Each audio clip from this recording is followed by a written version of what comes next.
Record. It's showtime, folks. Welcome in Chase and Big Joe at high noon here on a Monday at SEC Media Days in Atlanta. We're at the College Football Hall of Fame, and our coverage is all presented by Brew House South in Cool Springs. Experience Nashville's ultimate sports and brew hangout at Brew House South in Cool Springs. Also have great locations on Highway 100 in Bellevue and in West Nashville on Charlotte Pike. He's Big Joe Dubin. I'm Chase McCabe with you. And you know what, Joe? Let's just kick it off. Let's get things going with a Commodore. Randon Fontanet is with us here on the program. What's going on, my man? How you feeling? Blessed, blessed to be here. Yeah. Blessed for the opportunity. Has it been overwhelming, fun, like walking around? Like what's it been like for you? It's been a good experience. This is my first year here. Hopefully my last, do good this year and be out. But, it's a great experience. I love it. Different kind of feeling. I mean, you guys are here now beating Alabama. I mean, that got you to the next level. But now you guys walk around like they know your name. Does that make sense? For me, yes, it does, because it's a lot of hard work behind what people don't see. So it makes a lot of sense. Well, what's this offseason been like for you guys? I mean, the big win over Alabama, winning the bowl game, and I know you couldn't play because you had an illness, and now coming back, a lot of hype. But you guys still, like we talked to Diego and your head coach, still very humble, right? I feel like we have the same mentality. We're hunting. We're still the underdogs. We're still not respected. So, we're keeping the same mentality as last year. Does that come from the head coach? Yeah, definitely. But it also comes from our background situations. Like my background, I wasn't highly recruited. I feel like I should have been more, heavily recruited, but I wasn't. So, just having that mentality, from all the things that you've been through. So, that comes from us and the coach, I would say.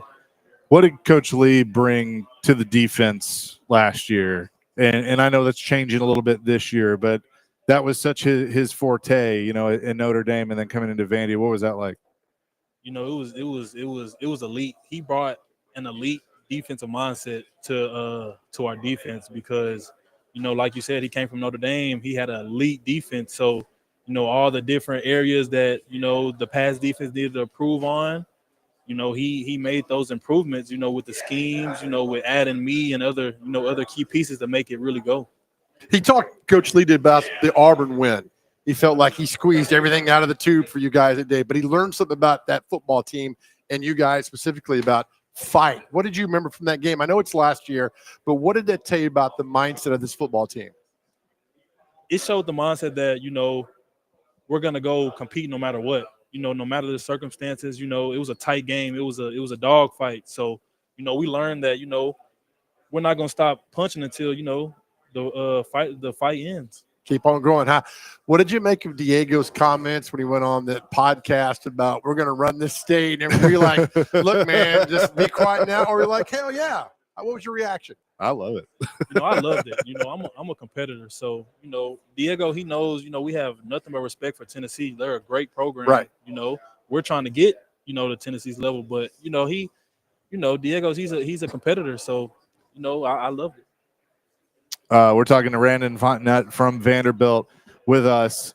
When you he mentioned it's last year. Yeah. How do you take some of the bad times, some of the losses, and build off that for this year? Diego was over here earlier. You'll hear that conversation in a little bit and kind of talked about that. How do you view that? So you're saying, how do I view, our losses? Yeah, and how you can build off that this year. I feel like it shows that, we can compete with anybody in the country. So, it gives us confidence. It gives us confidence in ourselves and our teammates to trust each other and to know that the stuff that we see on film that we need to clean up to close those tiny margins to, come out on top. It shows that, we just got to keep fighting. Coach could have brought 50 players down here. He can only bring 3. He brought you as one of the 3. What does that mean? I'm blessed. It's a blessing. I'm grateful for the opportunity. This time last year, I was just trying to figure it out, figure my role for the defense, figure what was next for me. And, coming here a year later, I'm grateful for the opportunity. I just thank God. I thank Coach Lee for believing in me. And, the only way is up. I love it. Randon Fontanet is with us. You're a former quarterback in high school, right? Oh, yeah. Maybe a little Diego in you when he leaves. Hey, if I got to, I told him if Diego go down, Coach, I'm ready. For real. Yeah, another 2 coming in, you can't go wrong. Oh, yeah. Well, Brandon, thanks so much for doing this. I know Charleston Southern, that's next up on the schedule. That's the next one, but it's going to be a fun year for sure. Thanks so much for joining us. Thank y'all for having me, man. Yeah, absolutely. Yes, sir. Brandon Fontenette, linebacker from the Commodores, joining us to kick things off here at SEC Media Days. We're actually going to keep things moving quite a bit. Thank you, young man. And let you know that Clark Lee is going to join us coming up at the bottom of the hour. Diego Pavia will be next hour. But right now, as we keep things going here on Radio Row or Media Drive, as they've call it, we say hello to DQ Smith. He is a DB from South Carolina, the Gamecocks, in town. Hey, listen, we had our Vandy guys on. You know, we're in Nashville, so we're the flagship station. Last year, as a Vanderbilt fan, was a little tough for me to watch because the Gamecocks took care of business. Oh yeah. Yeah, we took care of business. I'm gonna leave it at that. Do you guys feel like, because I felt like going into last year that maybe there was a South Carolina, what are they going to do? Do y'all still feel the chip on your shoulder, or now are people paying attention? I feel like it's kind of both. I feel like people are paying attention, but at the same time, we still have a chip on our shoulder because, with our history, sometimes it can be down years and, sometimes it can be up years, but, we still have that chip on our shoulder and we're not looking back. Coach Beamer, what kind of mentality does he bring to your team? Because, I mean, we've watched him all day. I mean, you can see he's a fiery guy. You can tell he's really into this. How does that translate when he's talking to you guys? He's definitely one of those coaches that, he's very intense on what he says. And when he says something, he means it. So if he tells you to do one thing, he wants you to get that done. So just the intensity that he coaches at, everything he does at. So just at a high level, we just go out there and do what he says. We're talking DQ Smith, a DB from South Carolina. Now, Chase and I said at the end of last year, you guys might have been one of the top 4 football teams in the country. You didn't get in the playoffs. That still pissed you off a little bit? Oh, yeah, absolutely. Because, before the season, we preached that we were going to be one of the top 12 teams in the college football playoff. And, with us being that short, it motivates us a lot to, we got to work extra harder. There's 1 or 2 plays versus teams that cost us to be in the playoffs.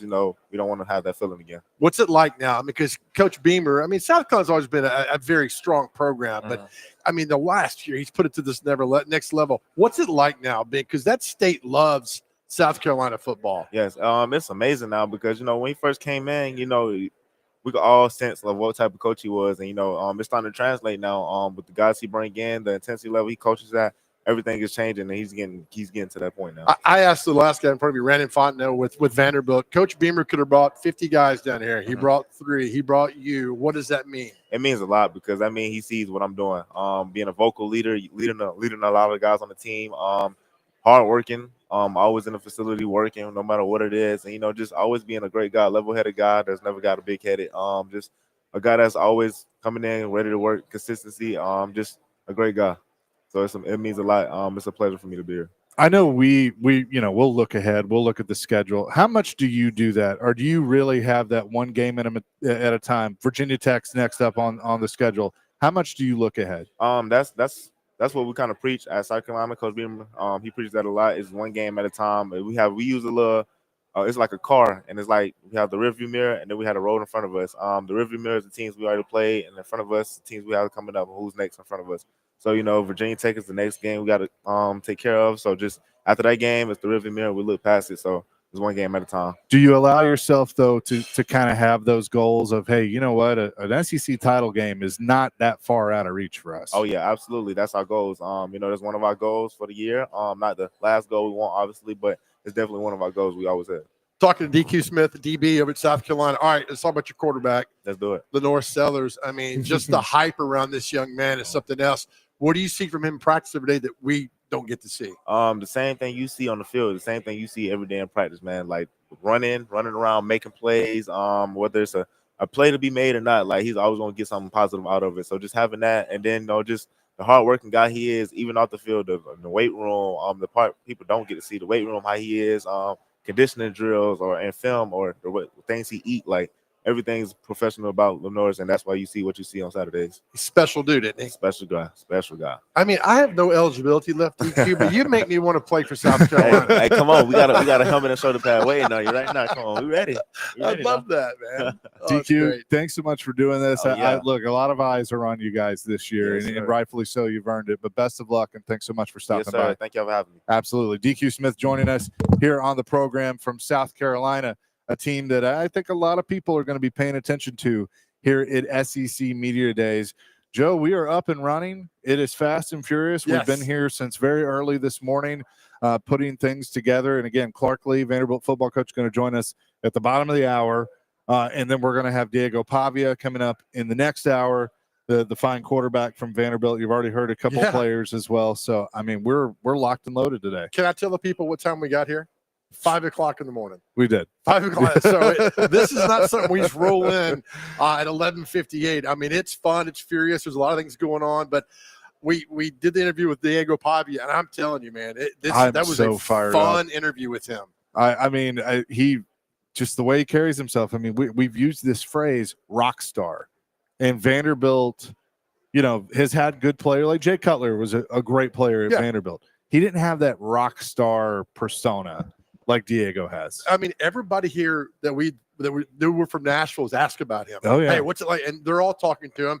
And I'm telling you, I cannot remember the last time a Vanderbilt player came down here to media days and had this much hype around him. Everybody wants to talk to Diego Pavia. And that's good for the program. And he has certainly earned that. Like I said, we got a lot of stuff in the what do they call it? The cupboard? The cupboard. Somewhere. We got it in the bag. That we're going to be doing. But coming up next, we are scheduled to be joined by Cole Cubelic from ESPN and the SEC Network. He's going to stop by our table as we are up and running here on SEC Media Days. Chase and Big Joe. Again, note the time change. We're noon to 3 this week, all week long. And our coverage presented by Brewhouse South in Cool Springs on 102.5 The Game.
Chasing Big Joe, 1025, 1063, The Game Live, Radio Row, Media Drive, Digital Drive is what they're calling it now. Here at SEC Hold Media on, I Days. thought that was something totally different.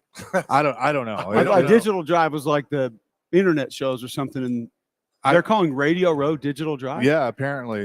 Every email I got said formerly Radio Row. So I don't know why. Shows how much I paid attention to the email. There's a big sign behind us that says that. I know. so. It said Digital Drive lunch, and I was like, oh, I guess I mean the internet people. Sorry. Come on, come eat it. Aren't the internet people on their basement? Isn't that where we figured it out? Until media days. And then they all come out. They all come out. We are joined now by the great Cole Cubelic from ESPN and the SEC Network. I want to start with Vanderbilt. We recorded an interview with Diego Pavia earlier, and I bet that was boring. No, I mean, like I can't think of a player that Vandy's ever had. Cutler was obviously really good, but that just has that kind of persona, that aura that Pavia has, and how much that program needed something like that. Yeah, the personality is next level. We had the Alabama game obviously last year, which is a pretty big deal. And we had him we had him against Texas, which almost could have been a big deal. And we were in our TV meeting with Diego, and I had the advantage. I had 2 of his New Mexico State games the prior year. So I got to know Jerry a little bit. I got to know him. I got to know Tim. And it's one of the funniest things this offseason that everybody has been, why would you not just go dump $2 million on Diego Pavia and this and that? And I'm like, well, without Tim Beck, it ain't the same deal. Yeah. Like, it's just not. I mean, and you probably include Jerry in that too. But Tom asked him, what is your message to your guys in the huddle when things are breaking down or things might not be going great? And he gave us this long coach speak answer that I can't really remember. And at the end of it, he said, and you know what, guys? At the end of the day, I just tell them, you got me. And that was it. And I was like, yeah, they do. They got you. So, but he injects life into everything that he does. And some people might think it's too much. Some people might think it's ridiculous. But it is fun at the end of the day. I think he loves football. I think he loves to compete. I think if you told him, hey, guys, we're not playing with helmets this week, like he wouldn't even second guess it. He would just say, okay, cool. Like, let's go. Like, he just does not care. And the best quote, I know it's early, but I think this will probably hold. The best quote that I have heard so far at Media Days, we had Clark Lee, Greg McElroy, and I did on our show this morning, and Greg asked him about this and that. And I said, well, how much media training, as a joke? And he said, here's the thing. I don't want to change Diego. I want Diego Pavia. I want that guy. He goes, now I want to help him. And there are certain things where maybe he's crossed the line or two here or there. But Clark told us a long story about this last offseason last year that he had to do some real time in the mirror with how he handled things and managed things. And one of the things he told us, he said, listen, there are times when guys will do something that I might look at as a strict violation, and that's a game, or that's 2 games, or that's 2 series that person's going to miss. And he says, one of the things that Jerry Kills really helped me with is like, hey man, like your best players help you win. Right.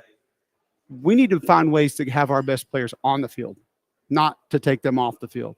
So essentially he's loosened up a little bit. And like, I love Clark. I think he's a great coach. I think he's doing a great job. And I think Diego has been a real test for that, for him to say, hey, some of this extracurricular stuff that you might despise, it's okay. And it can inject some life into your program. It can inject some life into your team. And Pavia does that, man. Like, he is energy. That's what he is. When you look at Vanderbilt, especially last year, is really because, Clark talked about 2023 was really tough for them. Are they shedding that same old Vandy moniker, or do you need to see it again for that truly to go away? Yeah, they're on the way to it, but I will still say, like, he even kind of referenced something today about, like we can't finagle our way down the field, or we can't use tricks to move the ball. And Greg and I knew what he was saying, but I think I know what he's saying is that there are a lot of people that look at what they do as gimmicky.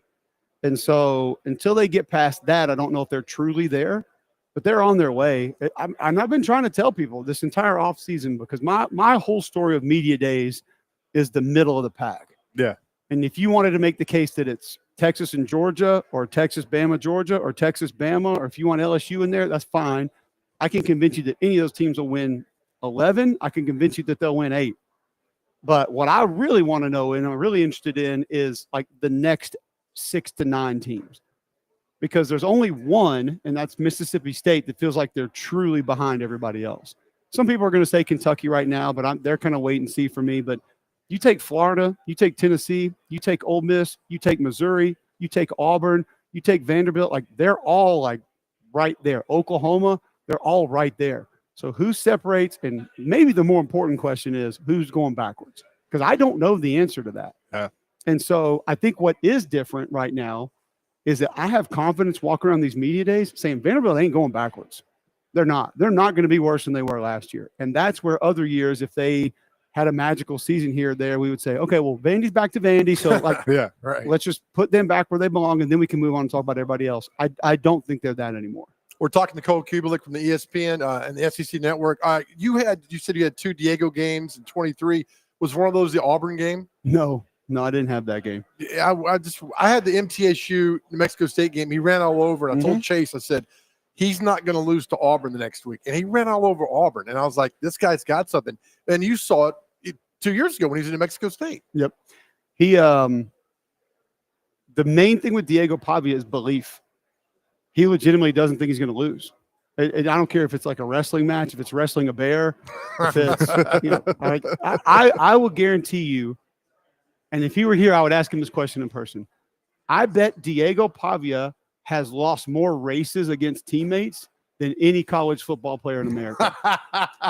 Because I bet he challenges more team. Like he thinks he can beat guys in a race, 40 yards, 100 yards, 50 yards, and he'll go, if anybody challenges him, he'll go do it. And he'll think he can beat him, and then he's not that fast. Like he doesn't beat you with speed. He's not slow, but like he's not like a track guy. But I could easily see him going to a receiver being like, dog, I beat you in the 40 right now. And the guy beats it like 15 yards. He's like, oh, I got a bad start or something like that. But the main thing with Diego is belief, man. Like he believes they're going to get a first down. He believes they're going to score. He believes they're going to win. And that's contagious. It really is. Like, because there's a lot of guys that just don't think things are going to always go their way. And when somebody's around you that does think that, and then a couple things do, that belief begins to fall on you. And you're like, no, man, we can do this. We're going to do this. And that changes the mindset of your program. Can I ask you, we're going to talk some other stuff real quick with you. The Arch Manning love, right? I get he's a good quarterback, Cole, but I've not seen him. Well, is he? We don't know. Yeah, exactly. I've not seen him at LSU or in Knoxville or in Athens. I don't, where's the. I'll take it a step further for you. Yeah. Go back to the last 10 SEC media days. What is the one trait that people will be pointing to as to why a team is most likely to win the SEC? Quarterback. Yep. Yeah. And what are the teams that we just said are most likely to win the league this year? Texas. Yep. Georgia. Who else? Bama. And then maybe LSU. If this is 3 years ago, 5 years ago, we're all sitting here going, LSU. Yeah. They got nuts. LSU's going to win it. Why are we not doing that this year? Great point. I hadn't seen Ty Simpson play real football.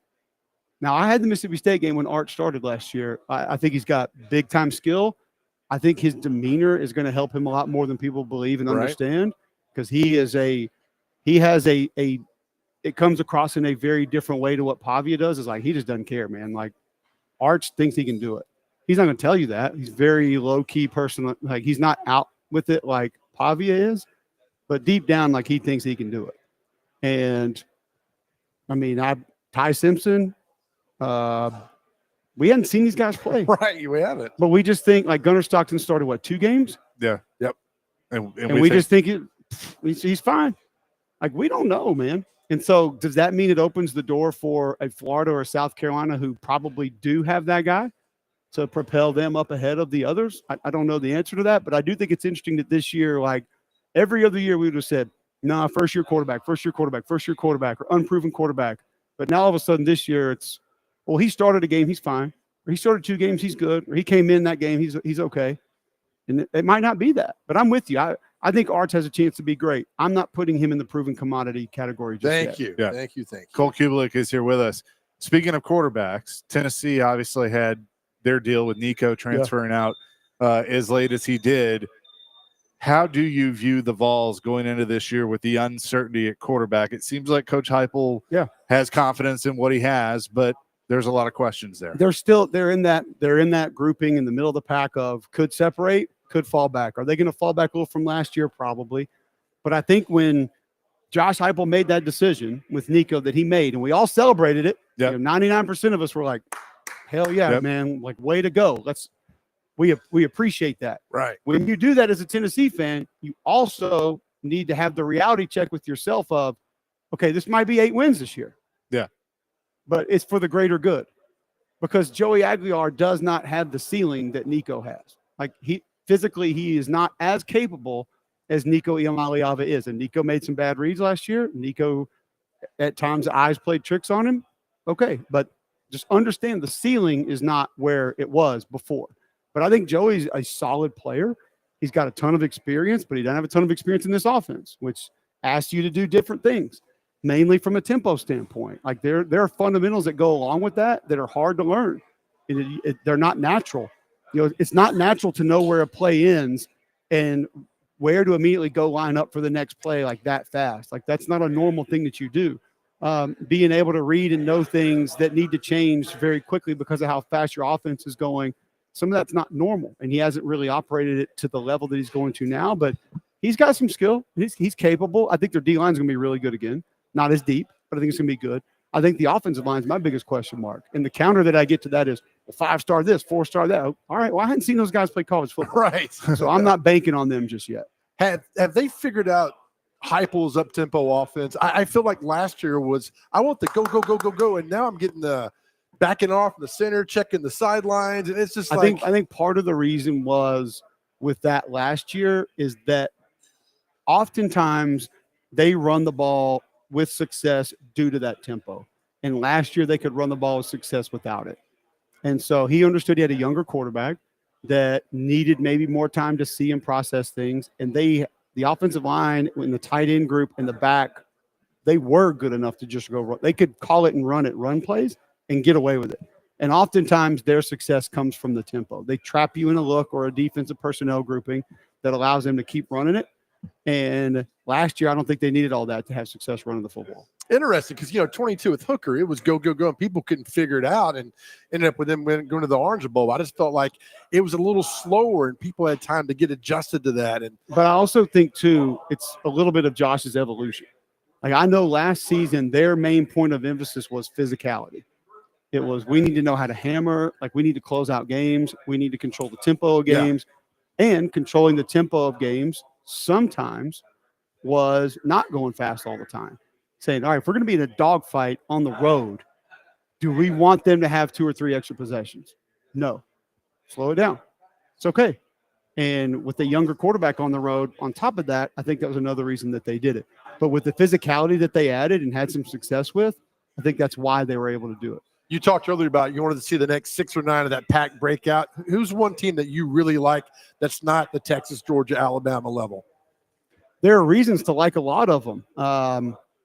South Carolina is a team that I like. I think it's easy to look at what they lost on defense. Kyle Kennard was great. Obviously, Tonka Hemingway, TJ Sanders, Boogie Huntley inside were great. Mm-hmm. I don't think you just replace those guys. Demetrius Knight was the most interesting man in the SEC at linebacker. Like, he was awesome. He'll be tough to replace. Nicky Munori. But you start going through it, and you're like, man, Judge Collier and DQ Smith, like these guys have played a lot of football in this system. Yeah. And Dylan Stewart's a takeover guy. You go get a legit talent, Sean Murphy, who signed with Alabama, went to Florida State at linebacker. Like, he might be an upgrade physically. And then on offense, you got some young receivers that could help the quarterback out. I'll just say this. That offense did not score against the defense in spring or fall last year. Ooh. They were worried about that group. It's not going to be like that now. And it might not be a top 3 offense in the league, but it's going to be better than it was. So I think they're a team that I think a lot of people are looking at right now, and they're saying, yes, Lenore Sellers, yes, Dylan Stewart, but I don't know about all this. And I'm kind of like, well, they might be okay with all that. Like Joshua Simon at tight end, I don't know if they have another guy like him. He was great for them the last few years. But this is what I do know. Shane Beamer has gotten more from less out of the portal than any coach in this league. Because I just mentioned Joshua Simon at tight end. Nobody was talking about him coming from Western Kentucky. Right. Kyle Kennard at Media Days last year, not a word. Dude leads the SEC in sacks. Demetrius Knight from Charlotte. Yep. Got drafted. Nobody talking about him. Mario Anderson at running back a couple years ago. D2 kid. Almost ran for 1,000 yards. Nick Gargiulo from the Ivy League 2 years ago, starts at center every game. Nobody talking about it. Yeah. So there's going to be 2 or 3 guys on that team that are transferring in that none of us are talking about that are going to end up being pretty good players. For sure. Cole Cubelic here with us. I know you got to go. I know you got a lot to do. Thanks so much for jumping on with us and coming by. And we look forward to watching you on ESPN and SEC Network. Thank you. I appreciate you guys having me. Yeah, absolutely. Cole Cubelic joining us here on the program at SEC Media Days. We are on Digital Drive, Radio Row. Coming up next, Vanderbilt football coach Clark Lee will join the program. Chasing Big Joe, 102.5 The Game.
Chasing Big Joe live on Media Drive, Radio Row, SEC Media Days, and our coverage is presented by Brewhouse South. Experience Nashville's ultimate sports and brew hangout at Brewhouse South in Cool Springs. Also locations in Bellevue on Highway 100 and Charlotte Pike in Nashville West. And of course, today, Monday, kicking things off, part of the festivities, the Vanderbilt Commodores coming off what we all thought was an exciting season last year. And Clark Lee, their fine head coach, has sat down with us. And Coach, we were just kind of chatting before we went on the air here of how nice it must feel to come in this year knowing that you guys accomplished so much last year, but also knowing that it's not finished yet. You're not where you want to be.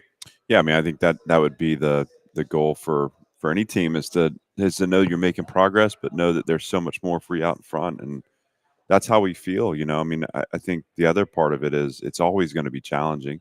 We play in a league that's unforgiving, so we're going to have to be super focused on the details and in the present and maximize our team. But we like our team and we're fired up, so it's a good place to be right now.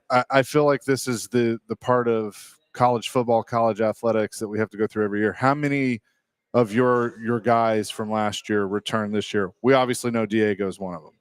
Yeah, I mean, we return a lot. I mean, I don't have it out right in front of me, but we're top 10 in the country with returning production, and that there's a lot to be excited. And I think it would be wrong of me not to mention when you retain right now in the landscape of college football, you're talking about resources. I mean, nothing is free anymore. So this is like the combination of both the maturing of our build, the foundation we laid, and how we've been able to pull it forward and double down on it, and then a university that's shaping around our mission too. And I'm very grateful to Chancellor Diermeyer and Candace Lee. I think their support in this effort. Without them, we wouldn't be where we are. So being able to retain a coaching staff, being able to retain our players, bringing back the production we bring back, there's every reason to believe we should be well positioned. Now we got to go make it happen.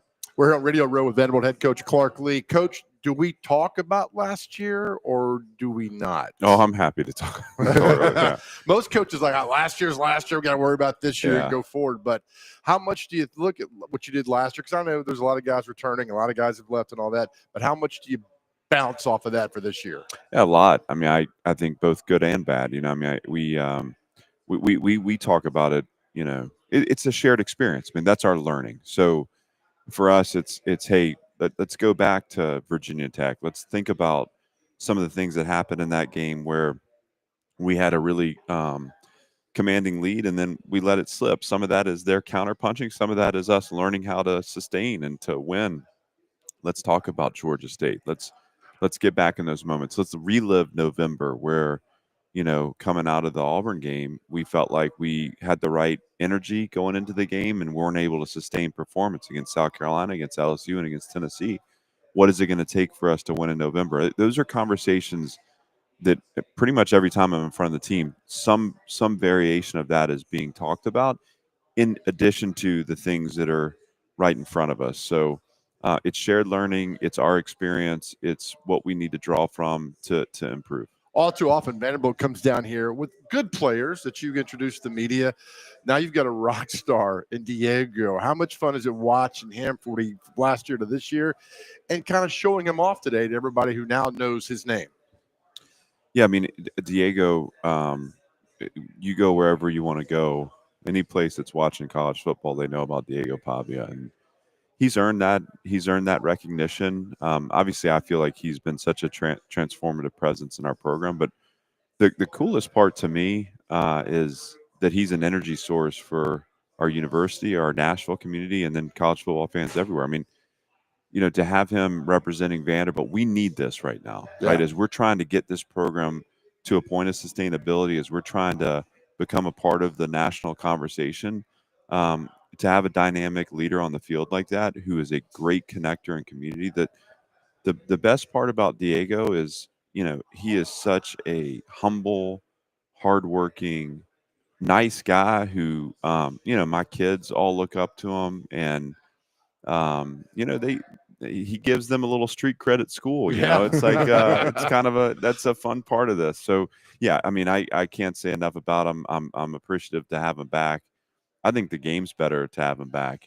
He's great for our sport, and this is his opportunity to cement a legacy with Vanderbilt football. It'll be memorable, and I know he's excited to do that. How much carte blanche do you give him to run the offense, like to make his own decision, not saying his own play calling, but how much do you give to him and say, all right, you're on the field, I'm not, let's go? Yeah, I mean, I think he and Tim Beck have been together for a while now, and so I think there's a lot of I mean, they see the game the same way. Tim, I think it's important to give Tim credit because, I've not seen many people in my entire career that have the ability to call a game quite like Tim calls it. Yeah. His courage, his feel, it's impressive. He also, I think, when you look at our offensive design, it's a perfect blend of chaos, that we need. Yeah. The number of unbalanced formations we use, the motions, the option, the quarterback runs, all that. And so you have this dynamic system with a really effective play caller, and then what Diego does is brings his experience too. So he has a voice and he has an opinion and he has a perspective and he's courageous enough to speak up when he feels like he's seeing something. And um, yeah, I mean, when it all fits together the right way.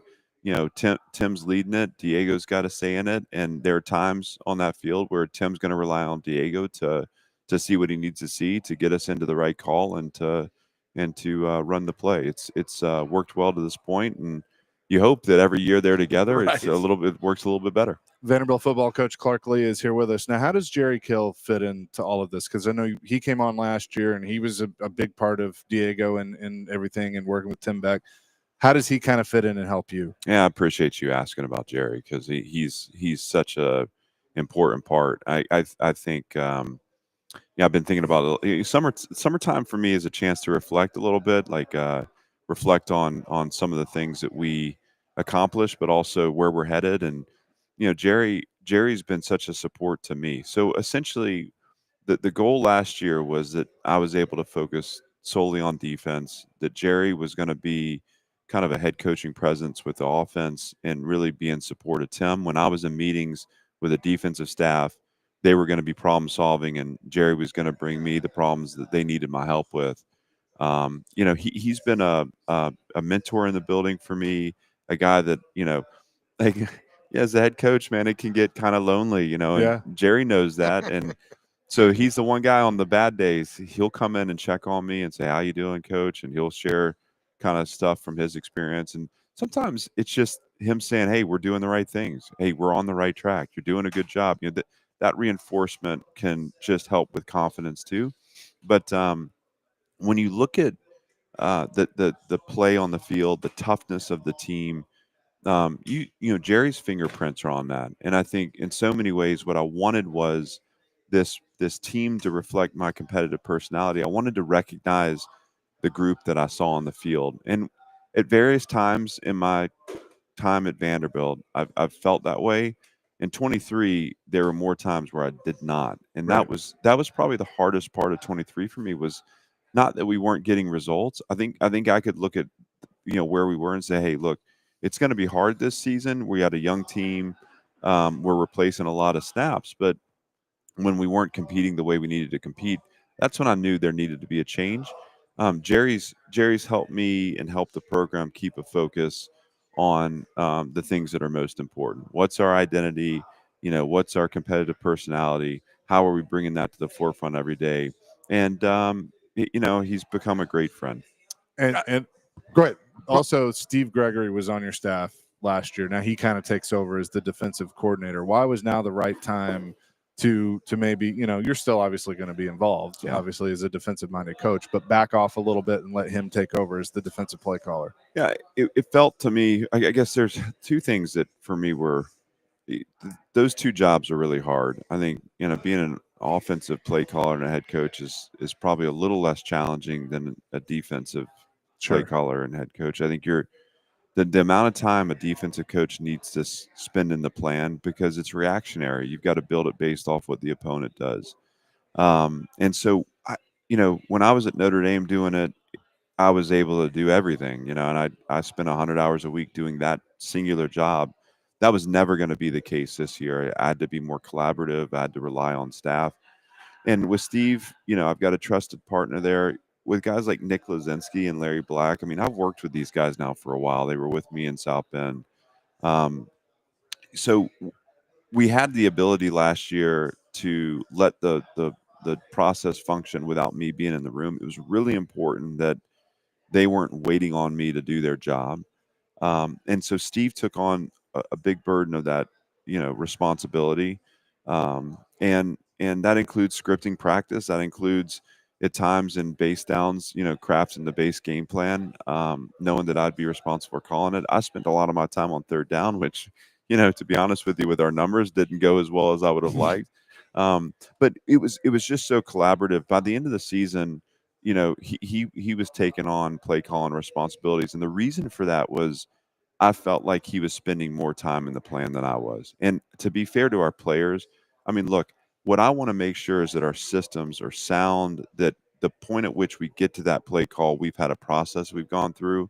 And because the system is in my language and it's what I'm familiar with, it's very easy for me to have input and to have an opinion.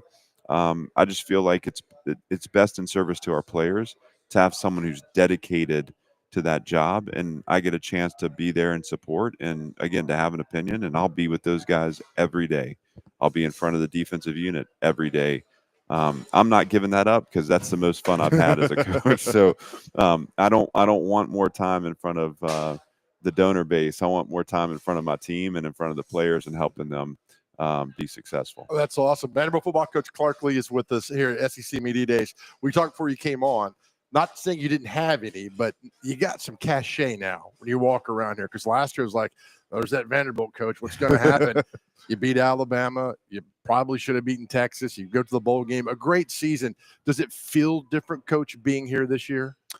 It does. I mentioned earlier, I think this event to me, the feelings are the same insofar as like, the season's coming. And so I'm going to go back tonight and I'll kind of really, the next 2 weeks are important for me. I've got to get a lot done to make sure that we're positioned, because once you go into fall camp, you're submerged and you come up for air in January, But I look, I'm proud of our program. I'm proud of it. I think I've got this feeling right now where, I'm excited to have something at stake. It feels like we have chips on the table, and that's important. I've missed that. Now, the counter to that is we're not guaranteed anything, So for as challenging as it was a year ago, we had eight games to one possession. I mean, that's thin margins. That won't change. So, how do we develop this team to be prepared to win those margins? How do we make sure we keep our attitude and our focus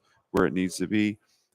We have to be the junkyard dog in the league. I mean, we're the one that everyone's going to count out. I mean, that hasn't changed. Right. I don't pay attention to what expectations are externally just because it doesn't matter to me. But I can imagine that they're not sitting here, picking us to win the league and all that kind of stuff. So we carry a chip on our shoulder. We focus on the work. We know that we're not guaranteed anything, but we're excited about where we position this program, and we're going to go fight for it. Yeah. What's is everything, the stadium done? Everything good? Are we good to go for that first game? I mean, the brand new stadium is all good? Yeah, I think I believe the last nail will be nailed in as we're putting the ball on the tee. So they're going to use every second they have.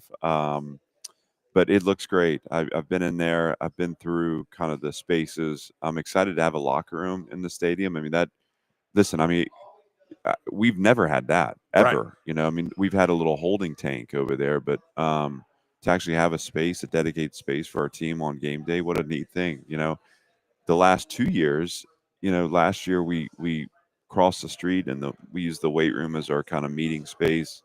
The year before, we were in the pitching lab, and if you remember, that was where we had the scoreboards hanging on cranes. And stuff. Yeah.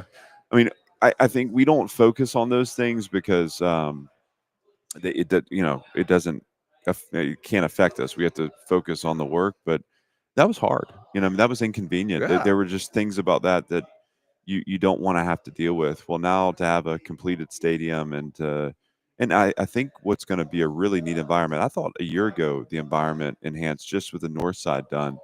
That's energizing to us. And for me, because I'm a maniac, it's like so now we focus on what's next. We got to get going on an operations facility. We have to do the things and invest in areas that will allow this to be sustainable, because that's always been the point. That's awesome. Another question. Do you have any parts of the Alabama win goalpost in your house or in your office or anywhere around? I do. I have Yes. not in the house. I've got they gave me a piece of the goalpost, so it's up there. Yeah, I mean, one of my favorite parts about that experience, and again, I, I want to be clear. Like I don't, in the over the course of last season, there are a couple other games to me that felt more important. I don't know how to say, but like, or bigger to me personally, that were just like, man, I'm really proud of the way the team showed up. You talk about the win at Auburn, where I felt like we squeezed everything out of the tube in a really challenging situation, physically, mentally, emotionally, and we found a way to get to six. The bowl win obviously was historic for us. The way we opened the season, I mean, that one could have been straightforward, but man, it had everything against Virginia Tech. The back and forth, the overtime. Alabama was a moment where we were 2-2 as a team, and I expected my team to show up and fight. There are elements to the way we closed that game out that I'm really proud of, and then the celebration afterwards for our community is probably the thing that stands out the most.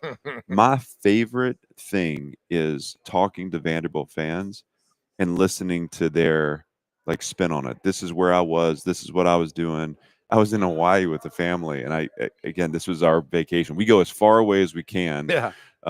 And sure enough, the place where we're staying, I had a guy approach me who is an alum, 2015, and he and his wife were honeymooning in Hawaii, and they were married on the Saturday of the Alabama game, and so they cool. talked about all being huddled around the TVs. I mean, just I guess to say this, I get to do something that has such an incredible ripple effect for people in their lives, and that is so special, and that's not lost on me. But that game in particular is one where I've gotten to learn a lot about, I guess, what makes people a little bit crazy too, but it's been cool.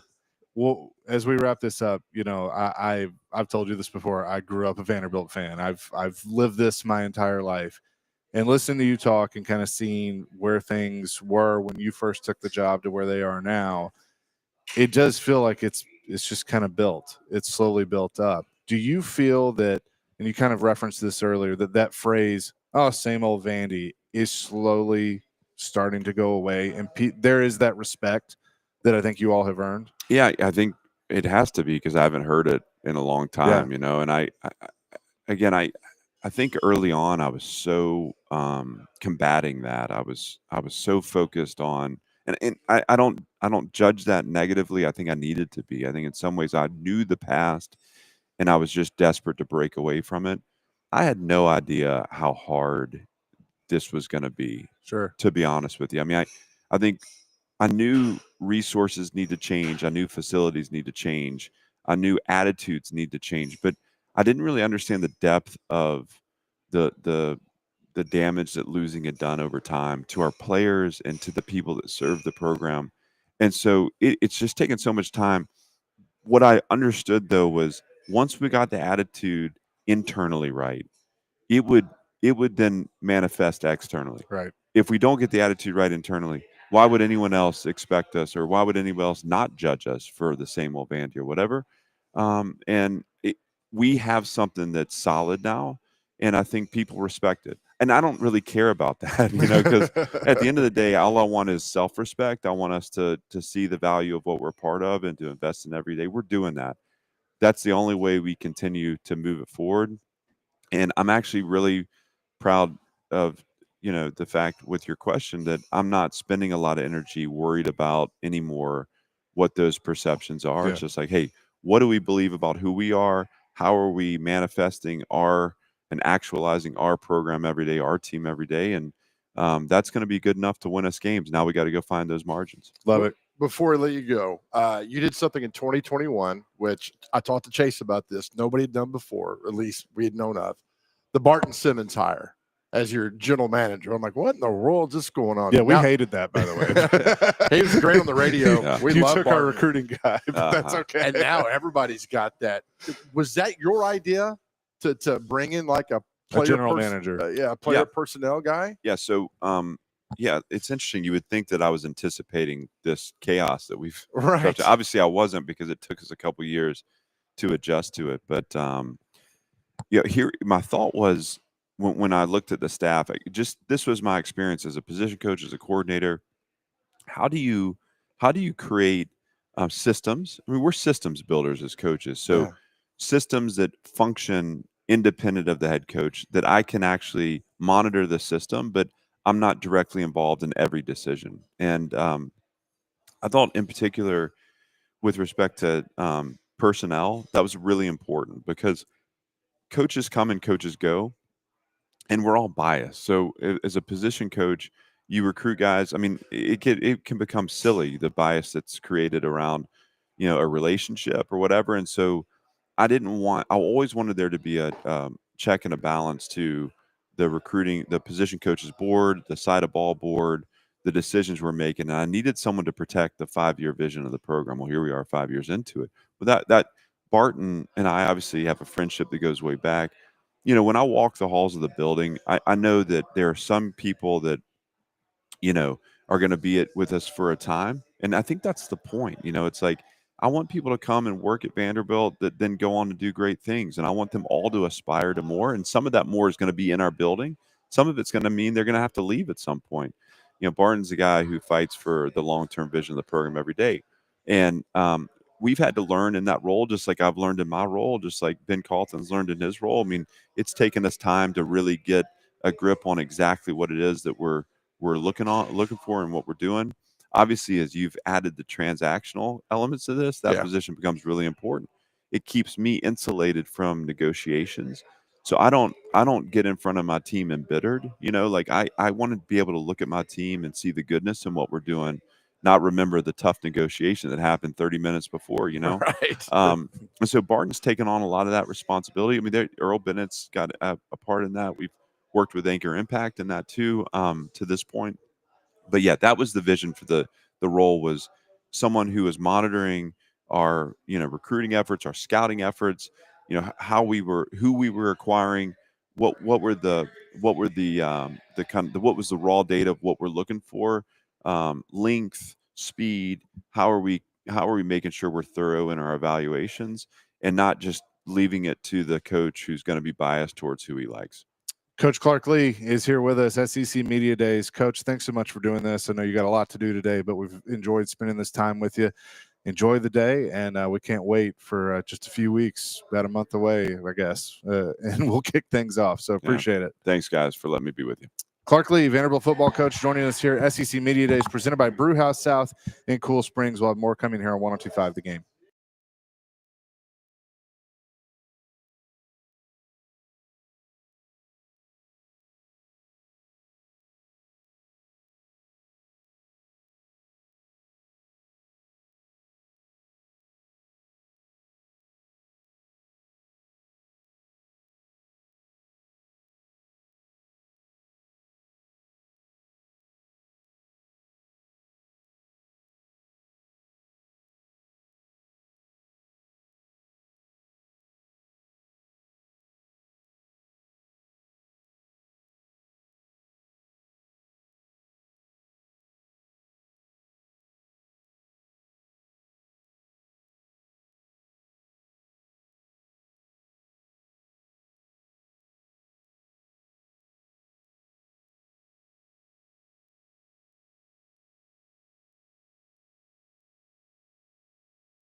Chasing Big Joe, 102.5 The Game. We are live on Digital Drive, also known as Radio Row, here at SEC Media Days.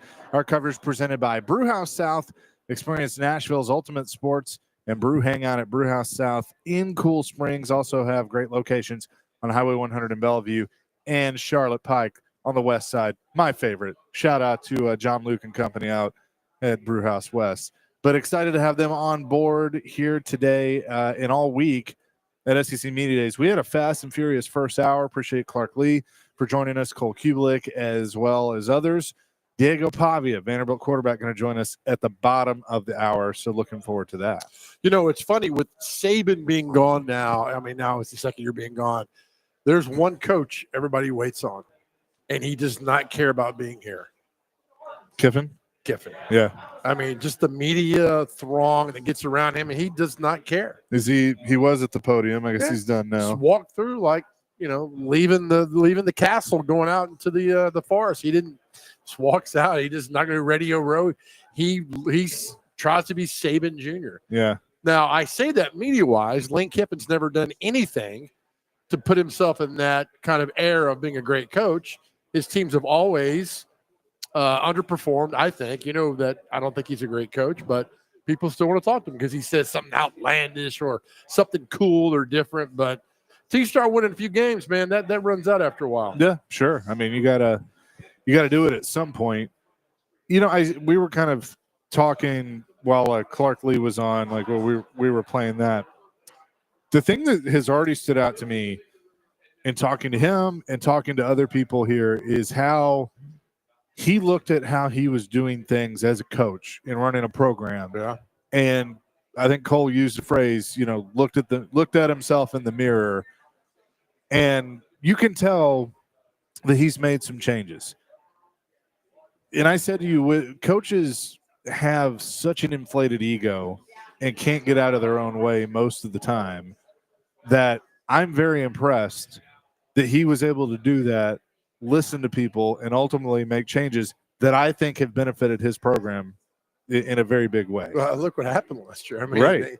They beat Alabama, almost beat Texas. I mean, down the stretch, they hit some bumpy roads, but, win the bowl game. But he had to, because we talked to Clark, when you came in here in 23, no, we came here last year, it was, there's a coach on the hot seat. There's a coach on the hot seat. And Sure. he knew it. Sure. And now it's kind of like, oh, man, there's Clark Lee. They beat Alabama. They got something going over there. So, yeah, I think it's great. We brought up earlier the Tom Coughlin being the tough guy. Michael Strahan took him aside in 2007 and said they were going bowling. He's like, we couldn't go bowling during training camp. And Strahan says, you need to lighten up. You need to lighten up a lot. And they won the Super Bowl that year. So, I mean, there's a lot of things. But I think now in the portal era, coaches or area have to check their ego, because guys like, I don't want to be here. I mean, so you got to adapt to a lot of different things that are going on. I think Clark Lee knows what's going on at Vanderbilt, and then he's got the Pavia is going to be fun to talk to. I mean, just listen to him. And we said earlier, I mean, he brought in a rock star status to this event. Everybody wants to talk to Diego Pavia. I've never seen anything like this before, the Vanderbilt football player. By the way, for those of you that may be tuning in thinking that you were going to hear DVD, we have done the little switcheroo this week with us being here at SEC Media Days. We are going 12 to 3. They are 9 to noon. Jared will go 3 to 6 this week, and just trying some things with SEC Media Days. Yeah. So for those of you that have kind of wondered, but yeah, I agree. And I think what's interesting about today is there's, like, when you look at the schedule, obviously the commissioner let everything off as he always does. But then LSU, South Carolina, Ole Miss, Vanderbilt, those are 4 teams that people in Cole kind of talked about, who's kind of next besides the Texas, Georgia crew, maybe Alabama in there.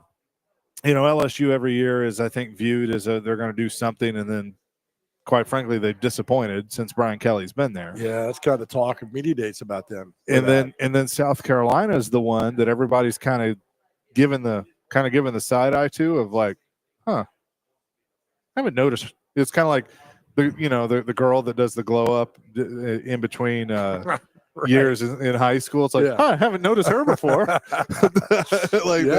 That's our guy, so that's kind of what South Carolina is.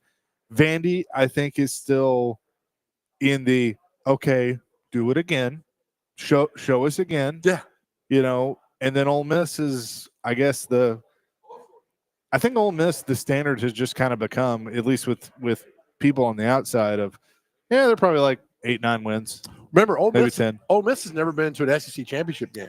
Never. Mississippi State has. Ole Miss never has been to one. Vandy, none. Vandy and Ole Miss, I think, are the only ones. Kentucky has not been to one. And so then, you can add the new one. I'm not adding the new ones to it yet. I mean, the ones that have been around for. But I mean, even Missouri did it like their first 2 years. That's right. They went. So there's a lot still there, for a lot of teams. But it's funny. You look at the Tennessee schedule, third weekend, they play Georgia. To me, Chase, I think that determines their season. I really do. I think if Georgia comes there and knocks them out in Knoxville, then Tennessee's like, oh, what are we going to do now? The quarterback's not doing good. But if they can knock Georgia out, then they're 3-0. Then they're feeling pretty good. And that schedule's pretty favorable for them. Same with Vanderbilt. They got Charleston Southern. Then they got to go on the road to Virginia Tech and South Carolina. So they're out of the gate. Vanderbilt's got 2 of those 3 games, which are huge for them. You know what I like, though? Everyone we've talked to has that, we bring up Georgia State or Missouri or Texas, the ones that were so close, but they weren't quite there. And you can just kind of see the steam start to come out because they know if you had those, we could have been having a very special conversation when it came to Vandy. And I think that would have changed how things were at the end of the year as well. So can they use that as motivation this year with having so many of their guys back? Yeah, I agree with you. And that Georgia State game is brought up quite a bit with Vanderbilt players because that should have never happened. And I like that attitude. It should have never happened. Let's go to the phone, 615-737-1025. Our phone and text line driven by WilsonCountyHoney.com. I had to remember how to do this. I've been off so long. I know.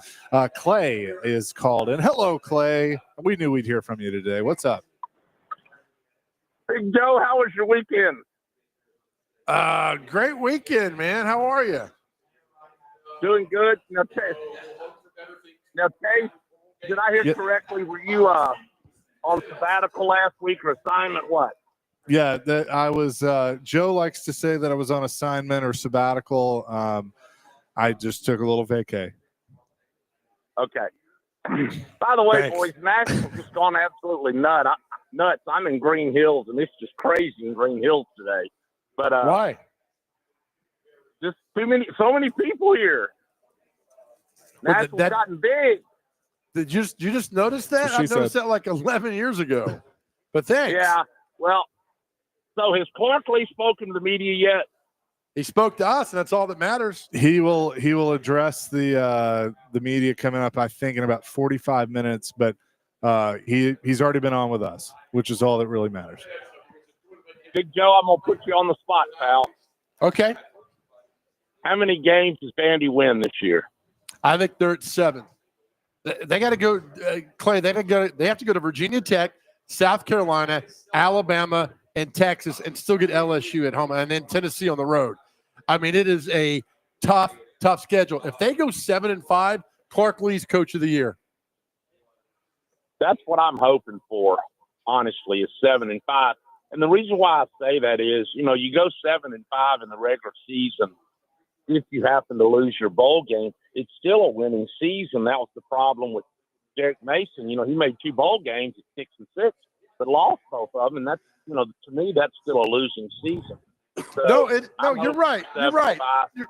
You're right. But let's not downplay what they've got to do. I mean, the Virginia Tech thing, tough. South Carolina, tough. Then Alabama players, from what we've gathered, that's the one game that they're like, all right, we got to get this one because we were embarrassed last year in Nashville. So Alabama's part of that game. Then you got to go play Texas. I mean, and then, throw Missouri and Tennessee and all this. I mean, it's a tough schedule. And I think 7-5 would be great. Would be great for Vanderbilt. They go 7-5 because who they got to play. Yeah. Chase, by the way, You know, Yes, you sir. and I still have a lot in common. We like Vanderbilt. We love the Dallas Cowboys, and we dislike Jerry Jones. That's very, very true. We're practically brothers. So you boys are set up right down there at SEC Media Days, right? Yes, sir. Joe, go find a Krispy Kreme, okay, and have some donuts. Clay, do you know who this coverage is brought to you by at SEC Media Days? Who's that? A brew house south in Cool Springs. Brew House South, okay. Yes, sir. Go by and tell them hi and say thanks. See you, boys. Have a great day. Thanks, All Clay. right. Appreciate it. You too. I always enjoy when Clay calls in. All right, we got a Dr. Crane. You put on our call screener. This is a normal Clay. That's not normal Clay.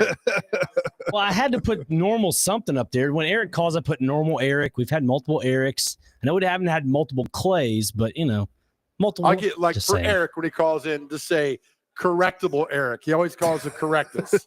That's true. Clay, you can call Clay crazy Clay. We don't mind. He doesn't mind either. Donut Cray, There you go. Krispy Kreme Clay, one of the three. Donut Clay, something like that. We will have Vanderbilt quarterback Diego Pavia join us at the bottom of the hour. We're live at SEC Media Days here on Digital Drive Radio Row at the College Football Hall of Fame. We'll have more coming up next here on Chasing Big Joe, 102.5 The Game.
Chasing Big Joe on this Monday, 102.5 The Game. We are live at SEC Media Days, the College Football Hall of Fame, just next to the Omni Hotel in downtown Atlanta.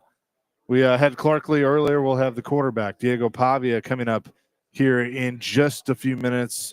Really good conversation that we had with him. And Joe, it's been a few years since I guess either one of us have been to SEC Media Days. What do you think of the setup here at the College Football Hall of Fame? It's fantastic. Last year was in Dallas because they wanted to welcome Oklahoma and Texas into the league, but this is great. I mean, you're at the College Football Hall of Fame. I mean, it's you walk around, you see something. Every time you make a lap, you see something. Yeah, new. So I think it's great. Everybody's kind of compacted into one area with the print guys, the electronic media is on another side. And so I think the access is great, and the SEC does a good job of getting all the video out and corralling people. I mean, this could go off the rails. Sure. And it never does because of all the hard work. So many people behind the scenes getting this done. So it works out well. I love it. I love that you use the word corrالling because that's definitely what's happening. I mean, herding cats makes you laugh because cats hate people. And so herding, but this is they're more willing, the people here, to help out and kind of fall in line and do things. But this is fun. I mean, this is college football, and this is what you love, and you see it, and you get involved in it. You talk to people around the country who love college football as well. So it's great, and it's going to be. I think is it here again next year? I was told. I'm not. They can kind of move it around, but I'm not sure. I actually haven't heard. Somebody said next year, then they'll reevaluate after that. And speaking of that, Greg Sankey talked earlier, and he talked the first 20-25 minutes was about nothing on the field. Yeah. And it just drives me insane. So that's where we are. That I don't hear about it. And now hear the talk about, 14 teams, could it be 16 teams? Should the SEC go to 9-game schedule? I mean, there's all this that's going on, but I want to talk about what's going on the field. And it seems that's like not of a story right now. And it really, really bothers me. And there's nothing I can do about it. Can I just say this? Because he was asked about this too. Are we ever going to have a year where a coach isn't complaining or about a certain thing, or Sankey's being asked about, can they just go to 9 games already? They should, right? Like they should have done it 10 years ago. Yeah. Now, especially with an expanded, and Saban used to bitch about it, and other coaches used to complain about it. I mean, well, who would Saban rather play, Louisiana Monroe or Georgia? Right. I mean, it's so right. I know where he's coming from on all that. But I'm 50-50 on that, because if you add, so you've got 12 games. If you go to 9 SEC games, then you have the one game outside your conference, the Power 5. That leaves only 2 games, the cupcake games, right? Well, a lot of schools need that. Yeah. Like MTSU needs that. The group of 5 schools need the payday. They really need the payday because they're not getting it from their own TV schedule. So I'm torn. I like 8, some like 9. I don't know, but I understand the group of 5 kind of idea looking at this of the money they need, the money they got to get, and they get from a guarantee. Yeah, I mean, I feel like since other conferences have taken it that way and gone to 9, that the SEC is going to eventually follow suit. Usually it's the other way around. Everybody's following what the SEC is doing, but I think that it's going to happen. To your point about the schedule, though, and I haven't, I wasn't down there. I've read some of his quotes. I do wonder, is the SEC championship game on live support? Absolutely. Because I honestly, I have a strong argument that the conference championship game should go away. And I think the coaches feel that way too, especially the ones, like if you are if you're one of the top 4 seeds, you have to play an extra game. Yeah, no, you do. But here's the deal. Say if you're South Carolina, who's that 4th seed, who needs a win to get into the playoffs, and they got to play Texas. Texas is the number 2 team in the country. By beating Texas, you're in the playoff. Now, if you don't have the conference championship game, you're not getting in the playoffs because you don't have that opportunity to play the Texas of the SEC. So I don't know. That's a great point. But again, if you're Texas, you're already in. So why you can play the conference championship? Until they take it away, and the SEC championship still is important. That's what you play for right now. I mean, the SEC championship. Oh, I know you play for the national championship, but you still SEC, man. It still means something as of right now. It just means more. It does just mean more, Chase. You had to say lean in and say that. I did. And we plan to be joined by Commissioner Sankey at some point this week. So he's usually very, very good about that. He'll make the rounds on Digital Drive, Radio Row. And I plan to ask him that point blank is that a discussion that game should probably go away? What if he says, "Why don't you just shut your mouth, Chase?" I'll call Sean Henry. Then I'll say something to him. I say, "You won't talk to my friend that way." I'll call Sean Henry. And then he goes, "Why don't you shut your mouth too?" Next thing you know, there's a brawl on Radio Road, Digital Drive, whatever. With the commissioner. Two idiots from Nashville. And the commissioner. Oh, never ask back again. No. Oh my gosh. That could definitely be something. I can't just. It's the Sun. clouds. Yes. Okay, it's the sun because the lights keep dimming. There's a lot going on. Maybe right you're now. about to be raptured, Chase. I don't Maybe that's know. it. So take me Why are with you, holding your hands please. like that? I'm trying to get a question in here. Well, then ask the question. No, I'm just saying, like, you look ridiculous. Thank you, Mike. That will never get old. No, that's great, man. But coming up next, the fine quarterback from the Vanderbilt Commodores, Diego Pavia, is going to join us right here on Radio Row at our set. And again, all of our SEC Media Day coverage is presented by Brew House South. Experience Nashville's ultimate sports and brew hangout at Brew House South in Cool Springs, and also Highway 100 in Bellevue and out west on Charlotte Pike. Of course, my hangout, and we appreciate them for being on board with us. The Borchetta Bourbon Music City Grand Prix is coming to the Nashville Super Speedway Labor Day weekend, and 102.5 The Game has your chance to win VIP tickets to the IndyCar race. Text in the keyword RACE, RACE, now to 615-737-1025 to be entered to win a pair of VIP tickets. For more information on the event, visit musiccitygp.com.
Oh, you didn't know?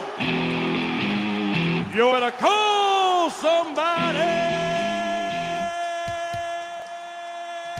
Jason Big Joe, live Radio Row, SEC Media Days. Of course, it is presented by Brewhouse South in Cool Springs. We had the head coach on earlier and Clark Lee, and now we say hello to the quarterback. Diego Pavia joins us now, the quarterback for the Commodores. I got to tell you, I'm excited to have you on the show. You got this rock star thing going. I mean, I saw you at UFC the other night in Nashville. I mean, what is this like being here in Atlanta at SEC Media Days? I mean, it's a gift for sure. Something that I admired. Obviously, when I was a little kid, I saw these SEC Media Days, and so now just coming in, it's humble beginnings for sure. But we got more to accomplish this year, and so I'm ready for Vanderbilt football. And I love hearing you say that because you went through last year, came on the scene, newcomer of the year, and then it looked like that was going to be it. Everything worked out. You're able to come back. Why was it important for you to finish this journey at Vanderbilt with what you started with Coach Lee, Coach Beck, Coach Kill, and all your teammates? Well, I think it's important first to notice that we retained a lot of talent. We retained all our coaches. So I want to give a shout out to like the donors, the alumni who support us, because without them, then we wouldn't be able to hold Coach Lee here at Vanderbilt, Coach Beck, Coach Kill, and people like that. Players follow the coaches. And so that's something I did from New Mexico State coming here to Vanderbilt. And so I'm really thankful, to first off have Coach Beck as the offense coordinator. Again, it's going to be year 4 under him for me. So, but most importantly, I came back to finish something that, that we started, and that's to win a national championship. It's going to be, the SEC championship is going to be here in Atlanta. So I'm hoping I make the visit again. All right, so I got to say, Diego Pavia is with us. So I called the MTSU game when you played New Mexico State. You ran all over New Mexico State. I told this man here, I said, next week they play Auburn. Auburn's not going to stop you. And they didn't. Was that the moment you knew, like, I can play at this level and exceed at this level? Well, I believed in myself since the beginning. Since New Mexico military, I believed that I could play in the SEC. And, I wanted to my whole life. When I was coming out of high school, my mom was like, I got enough money for you to walk on one semester, to make it happen. And my brother was more like, hey, check out the JUCO route. And so I ended up going JUCO. But to finish your answer, I mean, that game was a good one. We got a lot of players from New Mexico State that are playing on Vanderbilt right now. And so super excited for those guys, and we can't wait for this season. When you came to Vanderbilt last year, was that what you expected? I mean, because people are like, oh, man, they beat Alabama. They almost beat Texas. They played this, won the bowl game. But in talking to you, you expected all this. I mean, I expected more. We undermined the mission. I feel like there's a few games that we left in the tank, right? That I wish that I could have back. I feel like Texas, every loss I blame on myself when I go home at night. And so there's always something that I could do better. Texas was a big one. 2 interceptions on tip balls was big. South Carolina, we didn't come to play. They physically beat us. And so that'll be a good game. And then Georgia State, we lost in the last 10 seconds, and so, and then you think about it, Missouri, we lost in, triple overtime or double overtime to those guys. We win those 3 games, we're in the playoffs, so we're as close as Coach Lee said, we're as close as 10-2 as we are 2-10. So we just got to keep our foot on the pedal right now. Diego Pavia is with us, Vanderbilt quarterback. Building off of that, you mentioned all the guys that came back. I think Coach said this morning, you're top 10 in the country of guys that have come back. You actually have something you can build on, like what you were just saying of leaving, a couple games that you really wish you could have back. Right. You have that opportunity to correct some of those things this year. Is that what is really exciting for you guys, that that you can kind of look back at that and you all were there and experienced it together? Right. I think there's a lot of fire under our asses right now of, hey, go get this done. Like it's something that's so tangible, and we want it so bad in the locker room. Everyone just dreams about it, goes home at night, just thinks about it. And so for me, it's going, just being there every single day and just giving it my all every single day. There's actually a verse in the Bible. It's like a little story, and it talks about the tokens. And just to give it like a quick little rundown, or it's talks about talents. And I forgot the disciple, but he gave 3 people. The first person, he gave him 3 talents. The second person gave him 2 talents, and the last person gave him 1 talent. and the person he gave 3 talents to came back, and the disciple got 6 talents from him. Then the second one, he gave him 2, came back, he got 4 from him. The last guy, he just buried his talent. He didn't do nothing with it. And so when he came back, he just gave him his talent back. He just had 1. He asked him, like, why didn't you do anything with it? And so for me personally, the way I take that is I'm 5'10", 205 pounds. From Albuquerque, New Mexico. I don't run a 4.3, 4.4. And so for me, what it means is what I got is give it all I got, and so that's the mentality going into this year is whatever we got, this is all it, this is the last dance. How much do you play for your mom? Because you tell me that story, man, I'm back to thinking about my mom. I'm like, that's going to resonate with so many people. I mean, my mom is probably my biggest supporter of all time. She gave me a lifetime opportunity, and I'm just running with it right now. And so my mom she's fully deservingly of everything that I get. She's the one who put me here, really. And so like whatever she wants, she gets now. And so she knows the importance that she has on my life, and this season will obviously be for her too. I love, Tom Brady talks about opportunities. Everybody's going to get an opportunity, but are you ready? You had yours, and you were absolutely ready. I mean, you go back and think, man, this is fun, and it's going to continue to be fun. How does that all measure up in your mind? I mean, winning's fun. It's only fun if you win. I'll tell you that. Yeah. I remember being at New Mexico State. We were 1-5, and it was not fun at all. And then I finally got my opportunity again against UMass. And then I told my brother, I remember texting my brother at the middle at halftime. I got my phone. I got my phone out, and we were down. Keep in mind, we were down like 17-3 or something. I got my phone out. I was like, hey, this is over with. And I told him, like, this is the last chance, like, that I got. And so from there on out, we won 5 of the last 6, went to a bowl game in our first year at New Mexico State. Unbelievable. Diego Pavia is with us. How excited are you that Eli's back with you, too? That's like asking Patrick Mahomes how glad he is to have Travis Kelce. I'm super excited. That kid is not only is he a great talent, but he's a one-of-a-kind person. Helps me, helps the whole team bring us closer to Christ. Obviously, I'm still working on it, but that kid deserves everything that he's getting and more. I love that. I love hearing that. And when people see him test his numbers, I mean, I don't know anyone else who jumps a 43-inch vertical, Woo. power cleans 365. I mean, that kid's a freak. He's a freak. Mark my words, when they see him on pro day, they're like, oh my gosh. You're going to see all those tweets and stuff about Eli Stowers, you know what I mean? Yeah. So he'll be that guy, and I'm praying for him to go first round. Oh, I think it's great. We talked to your coach earlier about you having this autonomy, this control of the offense. I mean, do you have the power to audible? Do you have the power to, what's your mindset? What's the game? What do they give you? Coach Beck give you to run the game? I mean, that's why I'm so thankful to have him for year 4. He trusts me a lot. And, we're talking about him allowing me to, go through some audibles and go fast tempo. And what I see is what I roll with.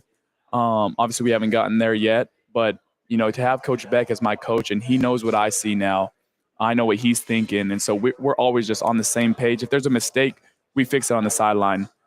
There's not too much yelling at each other. There's not too much, bickering at each other. And obviously there will be some from him and him telling me that, I'm a yes, sir. And right. I'm going to do what he says, because in reality, that's his job's on the line. You know what I mean? But he lets me roll with whatever. That's what I like. I love it. Can you text us at halftime if something's going wrong? Hey, Chase and Big Joe, we might be down, man, but don't count us out. Hey, I'll tell you this. I'm never out to fight. I love it. I love that. Diego Pavia is with us. How much have you worked on kind of, you mentioned the losses and you put those on yourselves. There's always going to be the league's figured him out now. They got the film on him. I mean, they see what he can do. How much are you adjusting to kind of when you go to Tuscaloosa, or you play opponents that you played last year where they're going, hey, wait, that wasn't in his repertoire last year. Right. I will say this. I don't want to give too much of my what I've been doing, you know what I mean? But I got a page full of notes probably for every team that we play and how they played us. And if they choose to play us like that again, I'll have the answers to the keys. So okay, you keep receipts too, don't you? For sure. That kid's great. Vanderbilt, we've been here a long time covering SEC Media Days for Vanderbilt. They haven't had a true rock star come through here until you. You don't think so? It's a natural. I mean, there's a lot of rock stars there. Not with Vanderbilt football coming down here. I mean, it was kind of an afterthought, but you put him on the front page, though. You and Coach Lee have put him on the front page. People can't wait to talk to you. Well, I appreciate that comment, but I'm a nobody. You know what I mean? 7-6 ain't good enough, and I talk to my brothers about that all the time. And my mom too. My mom is like, "Man, you kind of made." I'm like, "Kind of made." I'm 7-6. Like, see me in the national championship. Let me go win a national championship, and then we'll celebrate that after. Have you paid her back yet for your getting into walking on the JUCO? And some. Attaboy. Love Yeah. it. Yeah. I can tell you this as someone that when I came out of the womb, I had two choices: orange and white or black and gold. I went black and gold. I Growing love up that. in Nashville, if you bring a national championship to Vanderbilt, Ooh. I will lead the parade down Yeah. West End. We'll go find pieces of the goalpost from last year. I think my brothers might beat you to Broadway. Well, that's okay. But we'll have a great time. It's in Miami, so we'll probably stay the night in Miami. I love it. You got this all planned out. I love Yeah, this. you got to manifest this stuff. You got to see it That's before right. it happens. But I'm super excited just for this year, for the guys that we have around, and then our defense too. A lot of people don't talk about our defense, but our defense is really, really solid this year. It's sometimes hard to find a window to throw in at practice sometimes. So those guys are going to be well prepared, and I can't wait for this year. It's probably my funnest journey so far is here at Vanderbilt, and the funnest offseason has been here. But more importantly, I've seen the hardest workers here at Vanderbilt. Every time I walk outside, I'm thinking, I outworked someone today, and I did 3 workouts, and I go outside and Eli's catching jugs, or new freshman is like learning after Eli to catch jugs and stuff. And so this stuff is just going to replicate, and Vanderbilt football is going to be, someone to look out for. I think it's great. Your career, you come here and everything, it's just been such a whirlwind for you, so much fun. So let me ask you a fun question. We asked Coach Lee this earlier. Do you have any parts of the goalposts from the win over Alabama? No, I don't even have my jersey. You don't have your jersey? No, I think it might be out here. Yeah, I think it might be out here, actually. There's one of your jerseys that's out there. I don't know Yeah. if it's that one in particular. Well, Coach Lee's got part of the goalpost. We'll get that from him to give to you. Yeah, we'll call him. We'll say, something come on, out. Coach. Diego, thanks so much for doing this. Good luck this year. We're really looking forward to it. You're fun to watch, and just love your demeanor as well. So thanks so much for doing this. Well, I appreciate you guys having me, and Yes, look sir. forward to the season with you guys. Absolutely. Diego Pavia joining us here on the program. We'll have more coming. SEC Media Days, 102.5 The Game.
Chase and Big Joe, 102.5 The Game, live in Atlanta, Hotlanta, at the College Football Hall of Fame, Digital Drive, Radio Row, SEC Media Days.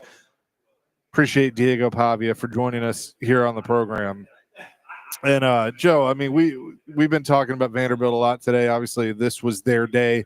Tennessee will be tomorrow. Josh Heupel is scheduled to join us tomorrow on the program, so we'll talk to the Tennessee football coach as well. But you just like we sat here with Pavia, and like I'm ready to go throw shoulder pads on and play with that guy. I mean, he's awesome. He knows he's not physically the biggest, fastest, or the best, but he doesn't. Gonna was play. it what was it that Cole Cubelic said earlier? It's just like he has a true belief that he's going to win. Yeah, I mean, do you not want that from your quarterback? And if nobody else believes it, then what are you doing? Yeah, and that's or the if thing. he doesn't believe it, then what are you doing? Right. That's what I'm trying to We say. asked the guy that earlier was Randon Fontenot, the linebackers, safety for Vanderbilt, about what'd you make when Diego went on the podcast talking smack? He's like, well, it's Diego. We love it. I mean, he's got a belief in who he is, but he's got a belief in us. And then so, and Cole gave the story about, when things go wrong, at the end of the day, you got me. Yep. I'm like, man, I love that. That sounds great. That's fun. So you got, and what I love about it? It's pissing off half the people here. Yep. Because they're like, you're Vanderbilt.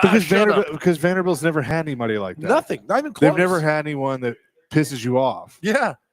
And I think it's fantastic. All right, you asked me to pull the schedule up. Yeah, I'm just curious, the Vanderbilt schedule, because, Clay asked us what their schedule is, and, there's a lot. And you had a great question to Clark. Thank you. How do you not go back to saying, same old Vandy? And Clark's like, we got to win. You got to win games. So I try and look at their schedule not having the same old Vandy mentality. Right. But that's really hard to shake. It is. That's just that's what it is. Being realistic and looking at their first 5 games, realistically, I say 3-2. All right. Optimistically, 5-0. I say 4-1. Okay. I would say this about any team. Going back to back at Virginia, Virginia Tech and South Carolina, to me, Virginia Tech is the more winnable one of the two. Absolutely. First of all, first game is Charleston Southern. All right, so you got to win that. You have. I mean, that's a no-brainer. And I'll take it a step further.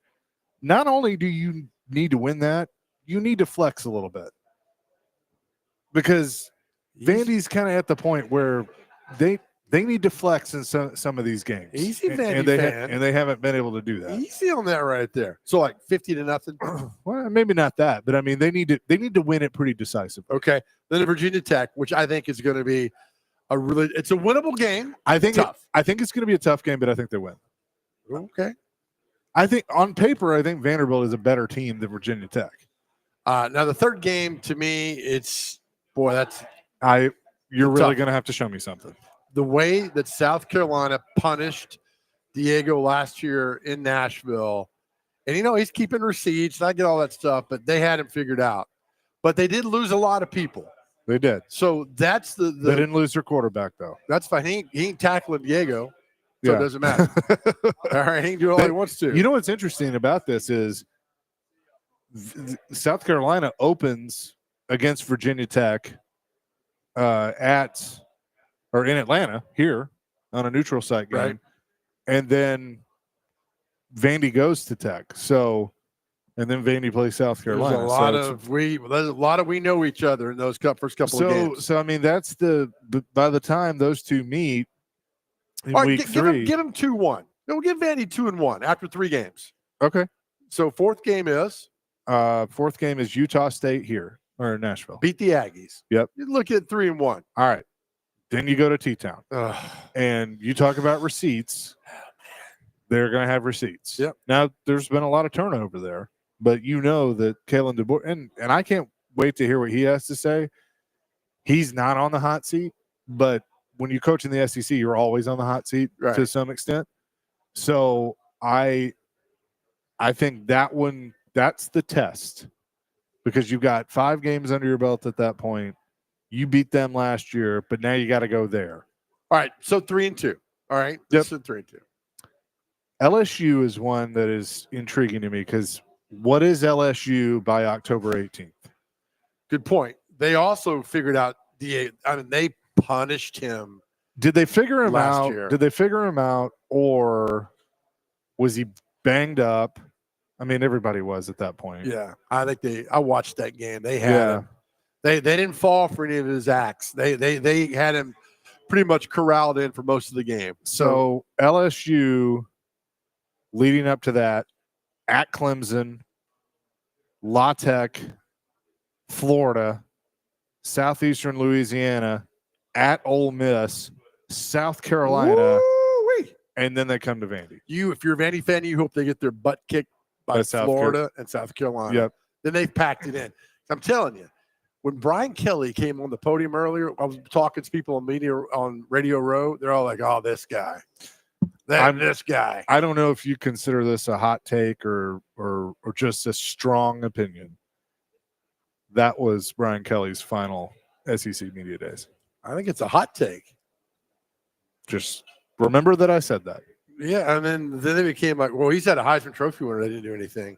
He's had these great. Now he's got a good quarterback. What can he do? Well, he had a good quarterback. He won the Heisman. Yeah, but now he's still got another good quarterback in Nussmeier. So if you come in here and you're already limping, Vanderbilt, you just punch him in the face. So say Vandy wins that, they're 4-2. So Vandy's 4-2, and now you're halfway through the season, and then I think Vandy takes a week off. And let's see, after LSU, no, Missouri. Okay. I think there's an off week after Alabama. Okay. There is. So the off week's in between Alabama and LSU, which is probably a good thing. So Missouri, let's say Missouri wins. I mean, one of these you're going to have to lose, right? So you're 4-3. Then November 1st, you go Texas. So you're 4-4. Then November 8th, Auburn in Nashville. He's done. That program's done. I don't care how much money they spend, what they get. Yeah. They're all talking about how Hugh Freeze has been golfing and not recruiting. So 5-4. Kentucky on November 22nd after the second bye. Is that up there? That's here, Nashville. So that makes it. I'm off a game somewhere. So that makes them 6-4. Yeah, and then at Tennessee. So What did you we miss? okay? Let's just do it this way. Charleston Southern 1-0. at Tech, 2-0. at South Carolina, 2-1. Georgia State, We thought Georgia State 3-1. Utah State, 4-1. at Bama, 4-2. LSU, 5-2. ooh, If LSU blows it up and for everybody else, all right, Missouri, 5-3. at Texas, 5-4. Auburn, 6-4. bowl eligible, 7-4. Kentucky, sorry. yep, Kentucky, and then at Tennessee. 7-5. They're not beating Tennessee and Neyland. They're just It a lot depends on quarterback play. Yep. A lot depends on what Tennessee is. Yep. So A lot of this depends. I mean, that can be said for anything, but a lot of that, if Tennessee's packed it in by then yeah, I think they could go beat them at Neyland. So no Georgia, no Florida on that schedule. Nope. Interesting. Nope. So there you go. That's just like I said earlier. 7-5 is a massively successful season for Vanderbilt. Oh, it'd be huge. Massively, and you might get 8 wins out of it. You might go 6-6. You don't know, but now we're talking about them in this level. Whereas last year we're like 2-10, maybe 3-9, maybe it all falls in their way. But look, they got the 7-6 last year and got it done. So, but there's a lot of hype around them and a lot of people talking about him. And once you got Diego, you got a shot. Coming up next, Chasing Big Joe on until 3:00 today, 12-3 this week. There's a story out of Miami that is very interesting to me, and I think you and I have some pretty strong opinions on it. We'll discuss that coming up next. We're live at SEC Media Days here on 102.5 The Game.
Hour number 3 of the Chase and Big Joe show, live at SEC Media Days down in Atlanta. He's Big Joe Dubin. I'm Chase McCabe. Dr. Crane Nick Frazier is back in Nashville holding it down like the good boy that he is.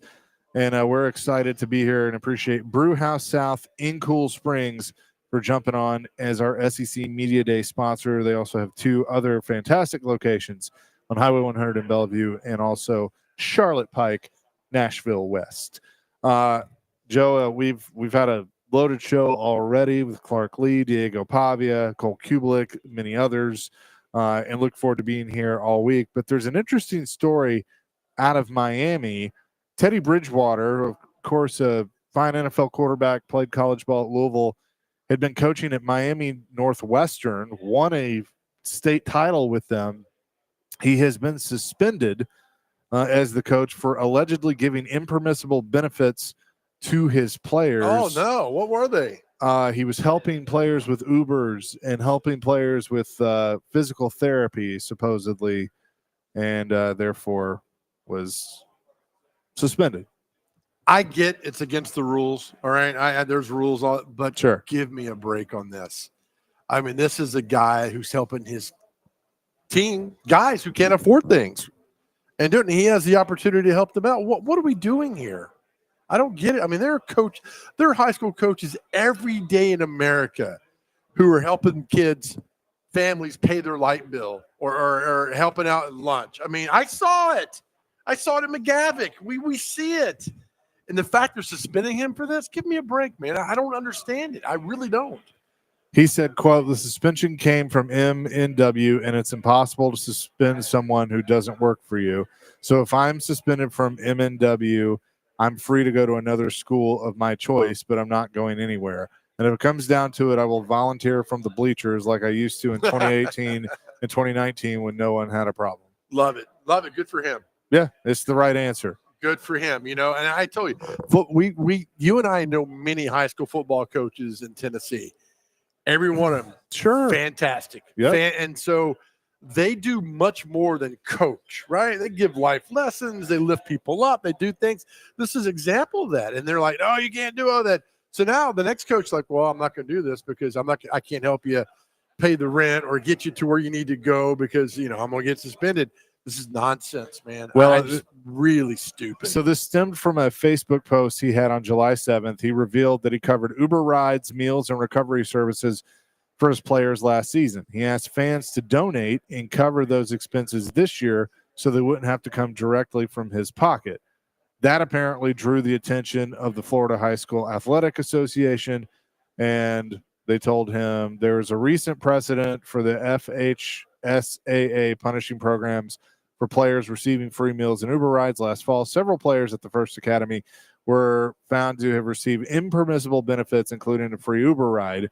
The FHSAA hit the Royals with a 2-year postseason ban and a $36,000 fine as a result. So basically they're saying, well, we've kind of already punished people, so we got to do this now. But it's just like we live in this world where we have players that are going to leave a school and fight because they're not getting enough millions.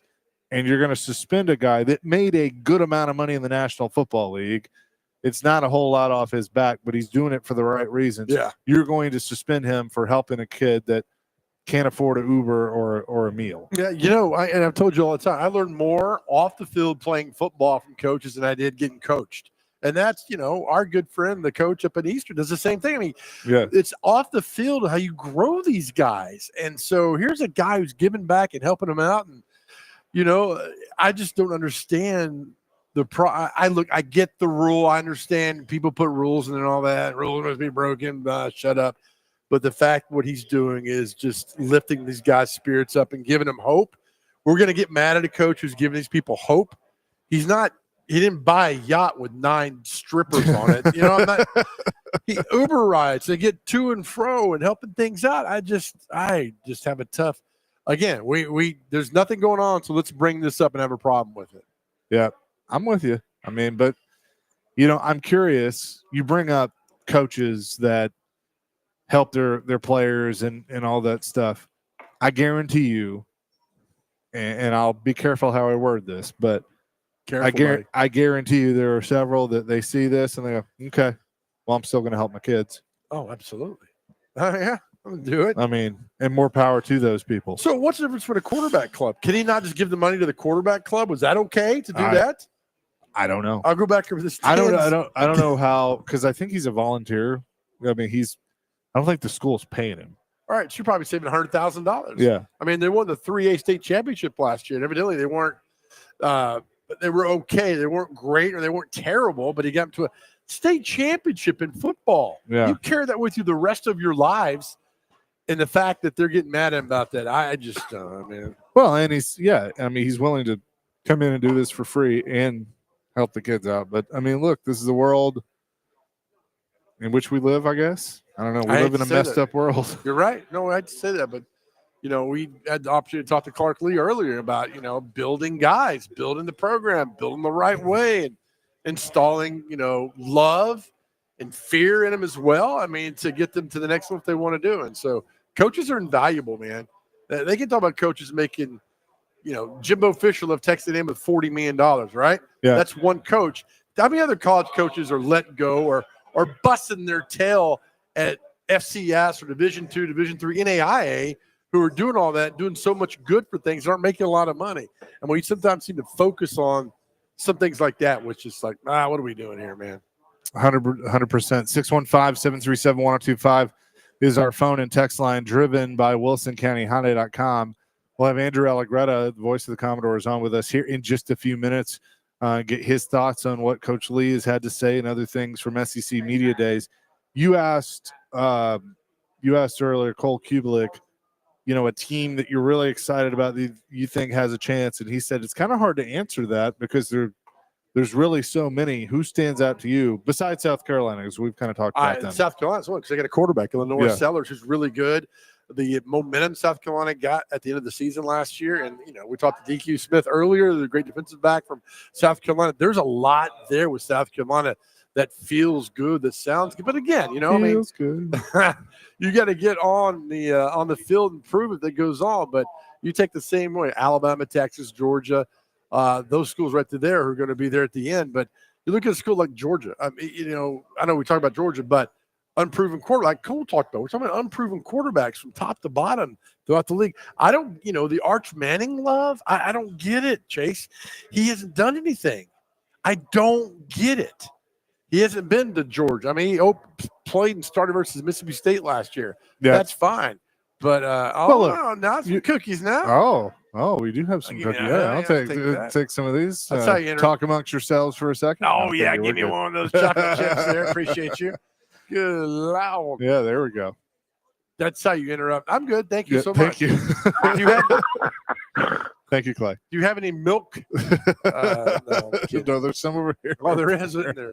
No, but you talk, and that's the thing is like proven quarterbacks in the league. That's why Vanderbilt with Diego is up there because they've got a proven quarterback that goes on. But again, I mean, it's just that's why we love this. There's really to me no clear cut what's going on.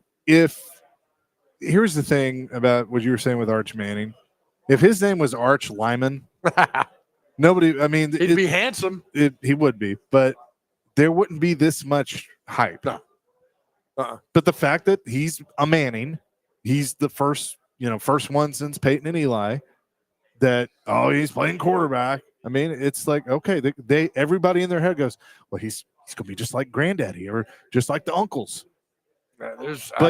And no offense to Cooper, but what if he ends up like Cooper? And I know Cooper got hurt and he wasn't a quarterback, but I mean, you see what I'm saying? I do. Like we're all buying in because it sells. Right. We're all Arch Manning. It sells. Everything sells.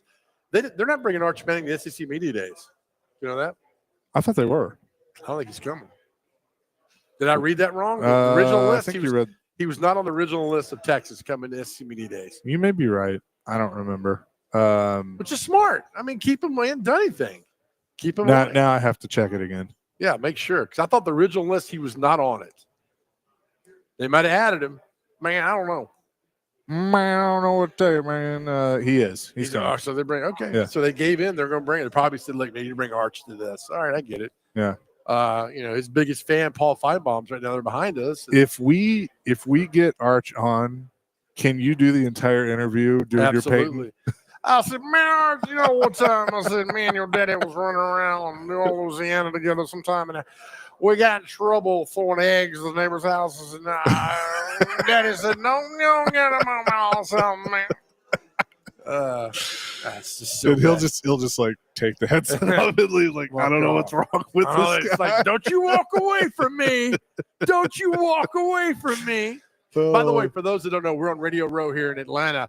There's Digital Drive. There's a guy that was 5 stations down from us, like not stations, but settings down, was the loudest man on planet Earth. You could hear him in Nashville. You honestly stick your head out the window. You can hear this guy. I think he's based out of Montgomery, and he was so loud down here, and he was making hot takes, trying to, but it was so bad.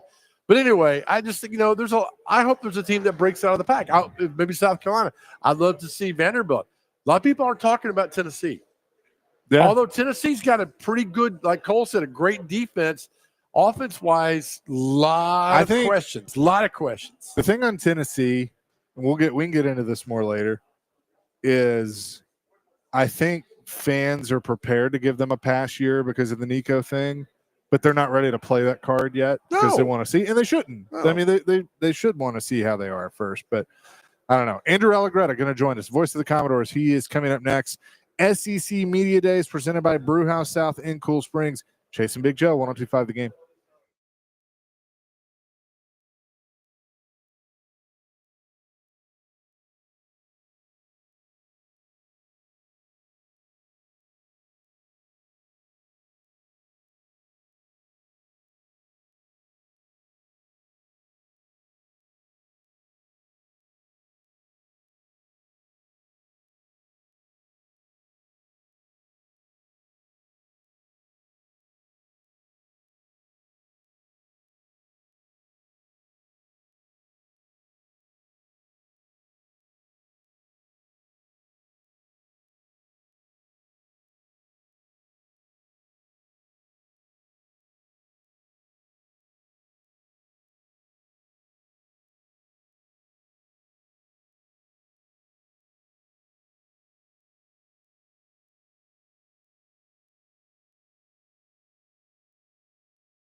Chasing Big Joe, 102.5, 106.3, the game here on this Monday, live in Atlanta, SEC Media Days 2025, our coverage presented by Brewhouse South in Cool Springs. And we're excited to be joined now by the voice of the Commodores, Andrew Allegretta, who's here with us, live and in living color. What's going on?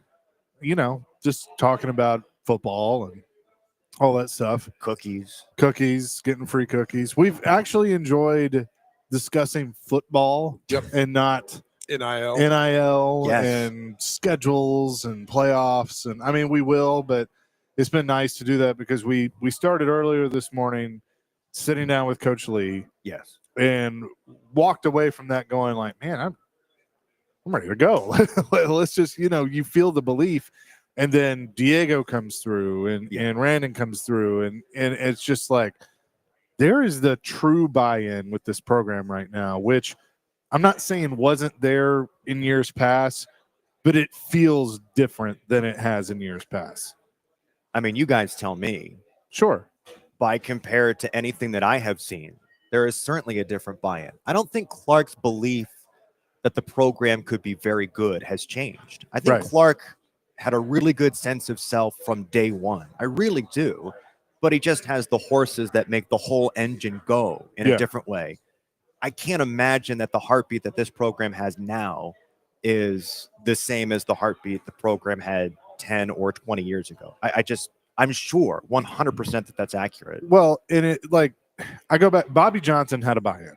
Yeah. Bobby Johnson had to deal with basically a lot of things. Everybody's circumstances are different. Sure. Franklin kind of played the game maybe a little bit better than everybody else did. Mason inherited nothing and had to build from nothing. And then Clark kind of got the same thing. Right. But the difference is there's a much bigger buy-in above. Structurally. Yeah. From athletic director to chancellor. Right. And so you're seeing that. And one thing he said, and I'd be curious of how you view this because you saw it from the outside for so long of the, same old Vandy. It's not 100% gone yet, but it's going away. So I'll tell you a story very quickly. I just remember when I was very early on in this job, I was talking with some people about the construction that's about to happen, this, that, and the other thing. And I got a lot of the same sort of stuff where it's like, I'll believe that building when they open it. Yeah. And I would have to tell the person, my man, my office is in a construction zone. I actively walk through a construction to get to my office. So I certainly knew that it was all very real. The timeline, I'm not a construction person at all. So I would never step into the timeline of anything. But I don't hear the same. I don't believe that this is never gonna happen or that's not gonna happen or whatever. I mean, of course there is going to be, when you have been expecting one thing for so long and it just can't happen from a fan base perspective for whatever reason, I have no idea. It hurts. There's emotional baggage there. And I get the restraint to believe, but you can tell very slowly over the past year or so that the grip to not believe is like getting loosened. People are loosening their hands on that rope a little bit, and it's been fun to watch that. My late father liked to make the joke that they would, and he lifelong Vanderbilt fan, liked to make the joke they'd get the check from the SEC and build another science building. Yeah, those days are gone. Well, I worked at a place legitimately while I was there, and it's the first team on Vanderbilt's schedule, Charleston Southern. While I was there for 1 year, every guarantee game they got in basketball was taken because there was an admission shortfall and dropped off over at the university. So they didn't get like a nickel from all of these games that they were going to do. So I respect that happens. And the phraseology that I put on it that I learned very early, and I get it. I mean, heck, I was there for the UNLV game. I get it to an extent. Was emotional scar tissue. Like it's just built up. It's there. It's totally there. And I get every single reason why it's there. But again, I just see the grip on the rope from people slowly getting loosened. And that's been fun to see. That's the good thing about Andrew Allegretta, the voice of Vanderbilt football, joins us. That's the good thing about the portal, because you wouldn't have Diego Pavia here. So you take advantage of opportunities, and they took advantage, but so did Diego. Yeah. The portal has I thought we were talking football. I know.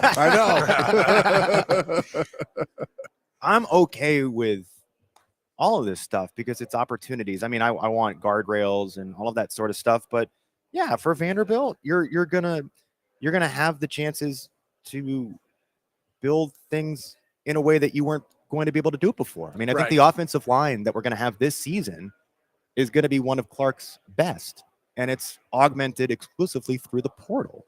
I think the cornerback room that we've got this year is going to be really good, and it's been helped out by Jordan Matthews coming from Tennessee through the portal. It's helped out by a couple of guys that couldn't play last year, Jones and Davis, because of injury, that are in from the portal. That's fine. I think we're at a point where you want to be able to just put together a program that you're proud of, and whatever way you're doing that, as long as you're doing it above board. Yeah. I mean, the portal's board now. It is right. It is board, so we're doing it. Not boring. But no, that's great. You can grab all the 4 and 5 star guys you want, but if you don't have a cohesiveness and have a team and have a coach, doesn't matter. I mean, the Miami Hurricanes have been doing that song and dance for years. Yeah. Yep. That's good point. An incredible roster that will pop, and then they'll be a dud firework the next week. So yeah, you still need to have the right pieces. I asked Coach Corbin last year when the football team was kind of moving along a little bit. I was like, do you believe in the cliche, like you got to have the right people in the right seat on the bus? Like, it's a boring metaphor, but he goes, oh yeah, I believe it. And you can finally see that the right pieces, the right coach, the right coordinator, the right quarterback, all this sort of stuff, they're in the right seats in the bus. Doesn't mean that Vanderbilt's going to go win 9 football games or 10 football games this year, whatever it is. Yeah. But you got people that are going to go out swinging every Saturday. No, you should. It's like we talked to a coach before we went on this morning about Texas and LSU and Alabama, and then I was like, doesn't matter. Yeah. You don't beat Charleston Southern. No. I mean, that's the most important game in Vanderbilt football history right now, Charleston Southern. It is. It sure is. I mean, game number 1. 100%. And then it will be Virginia Tech, and then it'll be, I mean, you'll just chug right down the road. Right. I mean, I don't know that I don't want to speak for the players, but clearly the dots weren't all connected for Georgia State last year, and it was what it was. So, I mean, and I think you've got a quarterback this year that is super focused, and a coach that is super focused, and a team that is overall pretty darn talented. That we'll see where it goes, but they stay locked in, take care of their business. I have no idea how many games they're going to win this year. Sure, none. But like every Saturday should be fun for us. Like I'm not going into Saturdays going, I don't know about that one. I mean, even the going back to Bama, is going to be, holy smokes, Brian Denny's going to be absolutely chomping at the bit for us. That'll be a ton of fun. That's Saban Field at Bryant Denny. Yeah, excuse me. Yes, come on now. Andrew Allegretta is with us, voice of the Commodores. What's interesting is when Diego was on earlier, I made the joke of you keep receipts, right? And he's like, oh yeah, I got receipts. I think the coach does too. He's not going to be as flamboyant about it. He kind of reminds me, and I know how close they are. He reminds me of Coach Corbin in that, he's gonna kind of be stoic and keep it straight laced, but you can tell in the back of their mind of like, okay, I remember what was said. I remember what happened. Like we'll take care of it. It's interesting. I've never thought about that. Do you think he keeps physical receipts? Because some guys do, like I think they're more phone. mental. Okay. But I mean, I think it's kind of like, and it goes both ways. Mm-hmm. And Corbs does this too. He keeps those for his own guys. Yeah. Like looking at mistakes that they made, things that they did wrong, things he did wrong, and needs to work on. But then he kind of looks on, oh, somebody said this or somebody said that, because this. I mean, anyone that says like I don't pay attention to that, I don't believe that. Like I 100% don't believe that. I think it's a human thing. It's a human thing. I think you can't avoid that stuff at this point in 2025. If somebody on Twitter says I suck, you can ask him. It bugs me. Yeah, it does. It really does. Should we get him some help or something like that? I don't know. Something. I mean, we're the 180. I mean, it bugs him, and I'm ready to fight. I mean, I don't care. I get it, man. But I think it's a good thing, and to kind of have that, like, all right, we'll see. Let me show interesting. you. I've never processed Clark as a receipts kind of guy. I'm not saying he's not. He is. he is obsessed with what he's doing in the best possible way. Right. That's how I process him as a football coach who knows every detail of every play, the things that he mostly wishes he did differently with his team from a season ago. One of the most successful seasons, obviously, that we've had in quite some time. And I'm sure he could go through the things that he didn't like. And I honestly think to an extent, he talks a lot about celebrating things as kind of a reminder for himself to not forget all of the things that he's been able to and the program has been able to accomplish in the past 24 plus months. Oh yeah. Do you think he's glad to be away from Brian Kelly? Because I would. Be. And I he's like, I'm think- not going to touch that. And that fake accent, I'd be happy to be away from Brian Kelly. I- Because Clark would probably be the Notre Dame head coach if he'd stayed. I don't. It's a great question. Maybe it's possible. I'm not gonna. Who knows? Yeah. I think he respects Coach Kelly a lot for helping him become the coach that he is. Yeah. I think I asked him about this, and I don't want to misquote Clark. I think there's special situations. Perhaps it was red zone. Perhaps it was fourth downs. I can't quite remember, so don't quote me exactly. But special situations that a lot of what Vanderbilt does is derived from Clark spending time with Coach Kelly. So there's a lot of football in what we do from Coach Kelly and from Notre Dame. 100%. How's that? I'm just telling. I mean, when I was telling Chase, we were laughing earlier when Brian Kelly was at the podium. Everybody was a collective. Ugh, how about that guy? We were laughing. I'm like, yeah, that. And to me, Clark is a 180 of Brian Kelly. To me, he's a complete 180 of Brian Kelly. I think Brian Kelly is full of a lot of things. I don't think Clark Lee is. No, Clark Lee is very genuine. Yep. Yeah. I have felt that from day one. I mean, I've done obviously every single game of his tenure except for one, the bowl game, because of the birth of my daughter. But from the first time I remember sitting down with him, he has always seemed, like I said before, as a person that had a really good sense of self, and that includes the ways in which he doesn't like the way things are going, and he's going to fix and change and whatever. He has always seemed very, very, this is who I am, and this is how I want to proceed with this job. And if it works out, then I'm okay with that, but I'm not going to contort and bend into,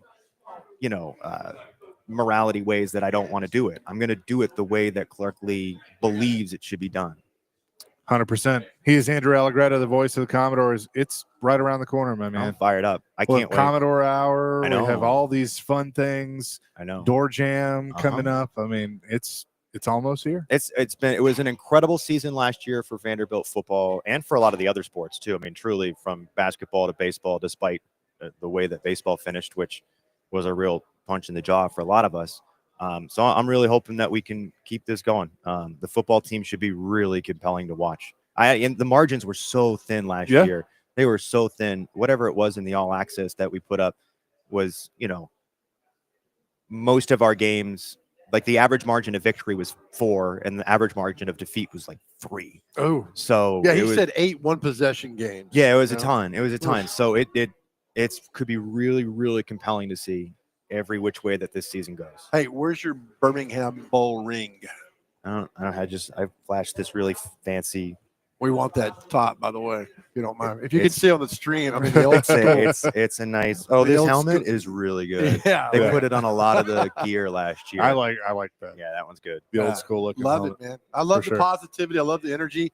Again, it's nothing like we've seen in a long time at Vanderbilt. When is the last time it felt like this? 2012. Sure. After Franklin's second year. Yeah. Yep. I would say then. Mm-hmm. That sounds right. And I mean, that's 13 years. There have been moments like when in 2005 when Cutler, when they went up and beat Tennessee in Knoxville for the first time in my life. 2008 must have been a good season to I think there was a top 25 matchup at home against Auburn that season, and they went to the bowl game day game. Came. Yeah, game day for the was first here. time. Yeah, that was good. Franklin 11, 12, 13 was good. Frank 12 was good because you come off a victory at the Music City Bowl over North Carolina State. You had a lot of momentum going into 13, and it felt good. You want a fact before I have to get out of here? Sure, I assume we're probably up against a break at some point here. You're good. Clark Lee has played more games as a ranked team than James Franklin did. Oh wow. James Franklin played one. Well, I'm not surprised by that. One actually. I played one game. I think the bowl game. I think there were 2 ranked teams. Yeah. I also might be misstating that. I think you're right though. That seems right. That Franklin also may never have actually played a game as a ranked team. He only played. It was either 1 or 0, and Clark has played 2 games as a ranked team. Yeah. Good. I'm not saying we're all like, You can puffing our chest out at You can things, say but that. that is We can't stand James Franklin. I cannot stand James. that's Franklin. not a knock at James Franklin. It's just recognizing what Clark has been able to do. You know, coming up next, Big Joe's going to do his list of people he can't stand. That will take the rest of the week here at SEC You Media know Day. it too. I mean, look, let me tell you real quick. I know we're the break, and I don't for 1 second. When he left here, he blocked all the media members. Right? Franklin did. Blocked all of them. Did he block you? You might not have blocked Like on you. No, I wasn't. social, I didn't or matter on, enough. Yeah, yet. on Twitter. Blocked all of us, right? So then 2016, I get an alert that I'm unblocked by James Franklin. And so I reach out to his DFO and I said, hey, man, what's going on? He said, oh, coach, just want to see how you're doing. You know why? I was an AP top 25 voter. He knows exactly what he's doing. I've never met the guy. Well, you've missed nothing. It's a treat. Yeah. So the cookies are around the corner. To the Yes, left. the cookies are Okay. around the corner. Yes. Andrew, thank you. Thanks, Always buddy. appreciate Thanks, it. guys. And we look forward to your calls coming up this fall. Thanks. Andrew Allegretta, voice of the Commodores, joining us here on the program. More from SEC Media Days next, 102.5 The Game.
Chasing Big Joe, 102.5 The Game, live at SEC Media Days in Atlanta, the College Football Hall of Fame. Appreciate Andrew Allegretta for joining us. Clark Lee is at the podium as we speak. To kind of give you an idea, if you're watching on the stream, you'll kind of see there's a window behind us. We look down, and it's on the field that they have here at the College Football Hall of Fame, and that's where they're doing all the big coaches' speeches. And then they have another room over at the Omni that they're doing kind of a smaller get-together. So pretty cool setup here in Atlanta at SEC Media Days, and our coverage presented by Brewhouse South in Cool Springs. Yeah, it's been a fun day. I mean, we got here at 5 o'clock in the morning. We've been here for a while to set things Not up. gonna lie, I need a nap. But good. It's fine. I mean, you see a lot of people. This is great if you like college football and come down and talk to a lot of different people. And if you don't, what's wrong with you? Yeah, what is wrong with you, right? I mean, the fact that we have Dr. Crane, I know it's too late, but no, it's not. Get that countdown out. You ready, Dr. Crane? Let me know when you got it. Because the countdown to college football season is on. He's like, oh, no. I thought this might have gone away. Go ahead, guys. Go ahead. Go ahead, hit it. Yeah. 40 days out. 40 days out to the beginning of the college football season on August the 23rd. Pat Tillman. Pat Tillman. Gale Sayers. Wasn't Bill Bates 40 at Tennessee? Am I missing that? When Herschel Walker ran him over in 1980? Was Bill Bates 40? Maybe. I don't know. I think I might be correct. I got a good one for you. Yep. From Columbia, Tennessee, driving the number 40 Coors Light Dodge. Say hello to Sterling Marlin. Was he 40? He did in one of his cars. Yeah. Okay. What was he in one Daytona? 4. Morgan Okay. McClure. All right. Okay. The Kodak car. That's right. And then went to Felix Sabatis Racing. That's right. In the 40 with the Coors sponsorship. And then Chip Ganassi bought the team, switched to Coors Light, the Silver Bullet, and that's when he had a lot of success. Well, I remember 2002 Sterling had that nice run. Got out of the car. People counted him out and got out of the car to fix his fender, right? Is that right? Yeah. Ward Burton won. Number 40, yeah. Wow. I'm just looking at it. No, you weren't. That's right. You're doing a little more than that. Was that at Daytona? Yeah. That was a Daytona 500. Right in the middle of the track, right? Yeah, there was a red stretch. flag. Yeah, they were on the back stretch. He jumped out. I'm just looking at it, and everybody saw him. That's awesome. Yeah, 40 days out from the beginning of the college football season, and you can't wait. Of course, the next week is when everything really kicks in with Vanderbilt, Tennessee playing that weekend, but it'd be a lot of fun. You know, we were talking about earlier with LSU and Brian Kelly. You know, they opened the season at Clemson. That's going to be a great game. I won't shy away from the fact that he's like at USC that one year, at Florida State, that was in Orlando, now at Clemson. He's not shying away from the big games. I'll give him that. Now you just got to win them. I know this is SEC Media Days, and I think the ACC's next week. Are people like, is Clemson about to show everybody they're back? Or is it still, because they had a pretty decent year. They lost their first game, and then overall were pretty good. I was eavesdropping in on Media Row, Radio Row, whatever. One guy was talking, national guy said, who's your dark horse? He's like, I don't know if it's a dark horse. He goes, but I think Clemson's there at the end. Yeah. They got a good quarterback. They had a great defense. And then he said, you got a head coach who's won 2 national championships. We forget that Dabo's won 2 national championships. Yeah. And I was like, oh, man, that's a pretty good take by that guy right there. So, yeah, I mean, that's the thing. And they got a good quarterback, and they're LSU's at home. I mean, they got to finish the season against South Carolina. It's not an easy path, but come on, that ACC schedule. I mean, you ain't going through the SEC on that. Well, we're through one day, at least for us being on the air. We're going to have more coming. You can tune back in at 6 o'clock if you missed some of the things that we had during today's show, including Clark Lee and Diego Pavia. You can hear that at 6 o'clock here on 102.5 The Game before the Home Run Derby coverage from ESPN. But coming up next, our favorite. I have missed this. I'm going to be honest with you. Yeah. What day is it? And celebrity birthdays. We'll do that coming up next. Chasing Big Joe live in Atlanta, 102.5 The Game.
Chasing Big Joe, 102.5, 106.3 The Game.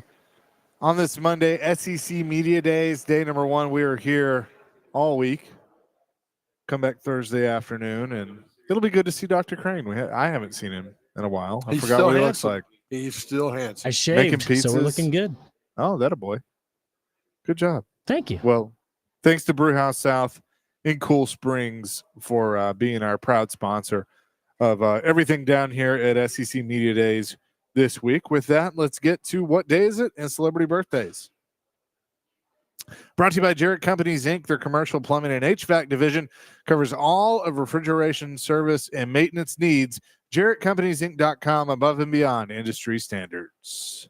All right, gentlemen. First on the list, we have International Non-Binary Peoples Day, International Town Criers Day. Don't know if they're with that, whatever. National Grand Mariners Day. National Mac and Cheese Day. I'll back it up. I mean, mac and cheese day is delicious, Joe. No, is it Grand Marnier? Isn't that what it is? Whatever, Mariner, Marnier. I love the attitude. My What was mind, that first one? yeah. National Tape Measure Day. I wonder what people measure for. Let's see. Pandemonium Day is today. Shark Awareness Day is today, so you might be able to measure a shark fin or something. The pandemonium. That's what this segment is. Yeah. So that was a short list, but a fun one. Oh, buddy. Packs a punch. It does. It does. You never disappoint me. I just want you to know. Wow. Okay. Good job there, Dr. Crane. Appreciate you, buddy. You're welcome. All right. Time for celebrity birthdays. Got to get these within 2 years. Our first birthday, Mariah Carey's first husband, Tommy Mottola. How old's Tommy Mottola today? 64. 70. 76 years old. Actress Jane Lynch. She was in the 40-Year-Old Virgin. She was his boss. She's been in a lot of things. 70. 72. 65. Jackie Earl Haley. He was the bad boy in Bad News Bears. He was also in Semi-Pro, and he's a bunch of other movies as well. 56. 61. 64. Let's see. Dan Smith, the lead singer of Bastille. 49. 52. 39. Dang. Dan Reynolds, the lead singer of Imagine Dragons. Yep. Yep. 42. 39. 38. Dr. Good Crane on the job, board. Dr. Crane. Yeah, Conor there you McGregor. MMA fighter Conor McGregor. I think he was making some news on Twitter earlier. Conor McGregor, 36. 35. 37. Tied at 1. Good job. All right, go down some more birthdays here. Let's see. Actor Vincent Pastore from The Sopranos. I cannot tell you his name on the show because I'd get fired. 55. 63. 79. Singer comedian Kyle Glass of Tenacious D, they're no longer, right? Didn't they Jack Black got mad at him for some comments he made about Trump? I don't know. I think he did. I don't keep up with all that stuff. I would say he is 58. 64. 65. Dr. Crane's up 2-1. Well done there. Actor Matthew Fox from Party of Five and Lost. 57. 59. He is 59 exactly. Dr. Wow. Crane's now 4-1. A little Not rusty over, though. on this. Not over yet. Country singer Jamie Johnson. 54. 57. 50. Musician Taboo of the Black Eyed Peas. 48. 52. 50. That's a push. All right. Part of the fearsome foursome. Rosie Greer is still alive. And that's a good thing. 84. 90. 93. He was Harry Carey's broadcast partner for many years. Steve Stone. Um, 83. 88. 78. Somewhere in an alternate universe, Nolan Ryan's still kicking his ass. Robin Ventura. How old is Robin Ventura? 71. 78. 58. Oh, Down to the final two. I think this guy pitched for the Braves. Tim Hudson. he did. Tim Hudson's his birthday today. Huddy. Tim Hudson. Huddy.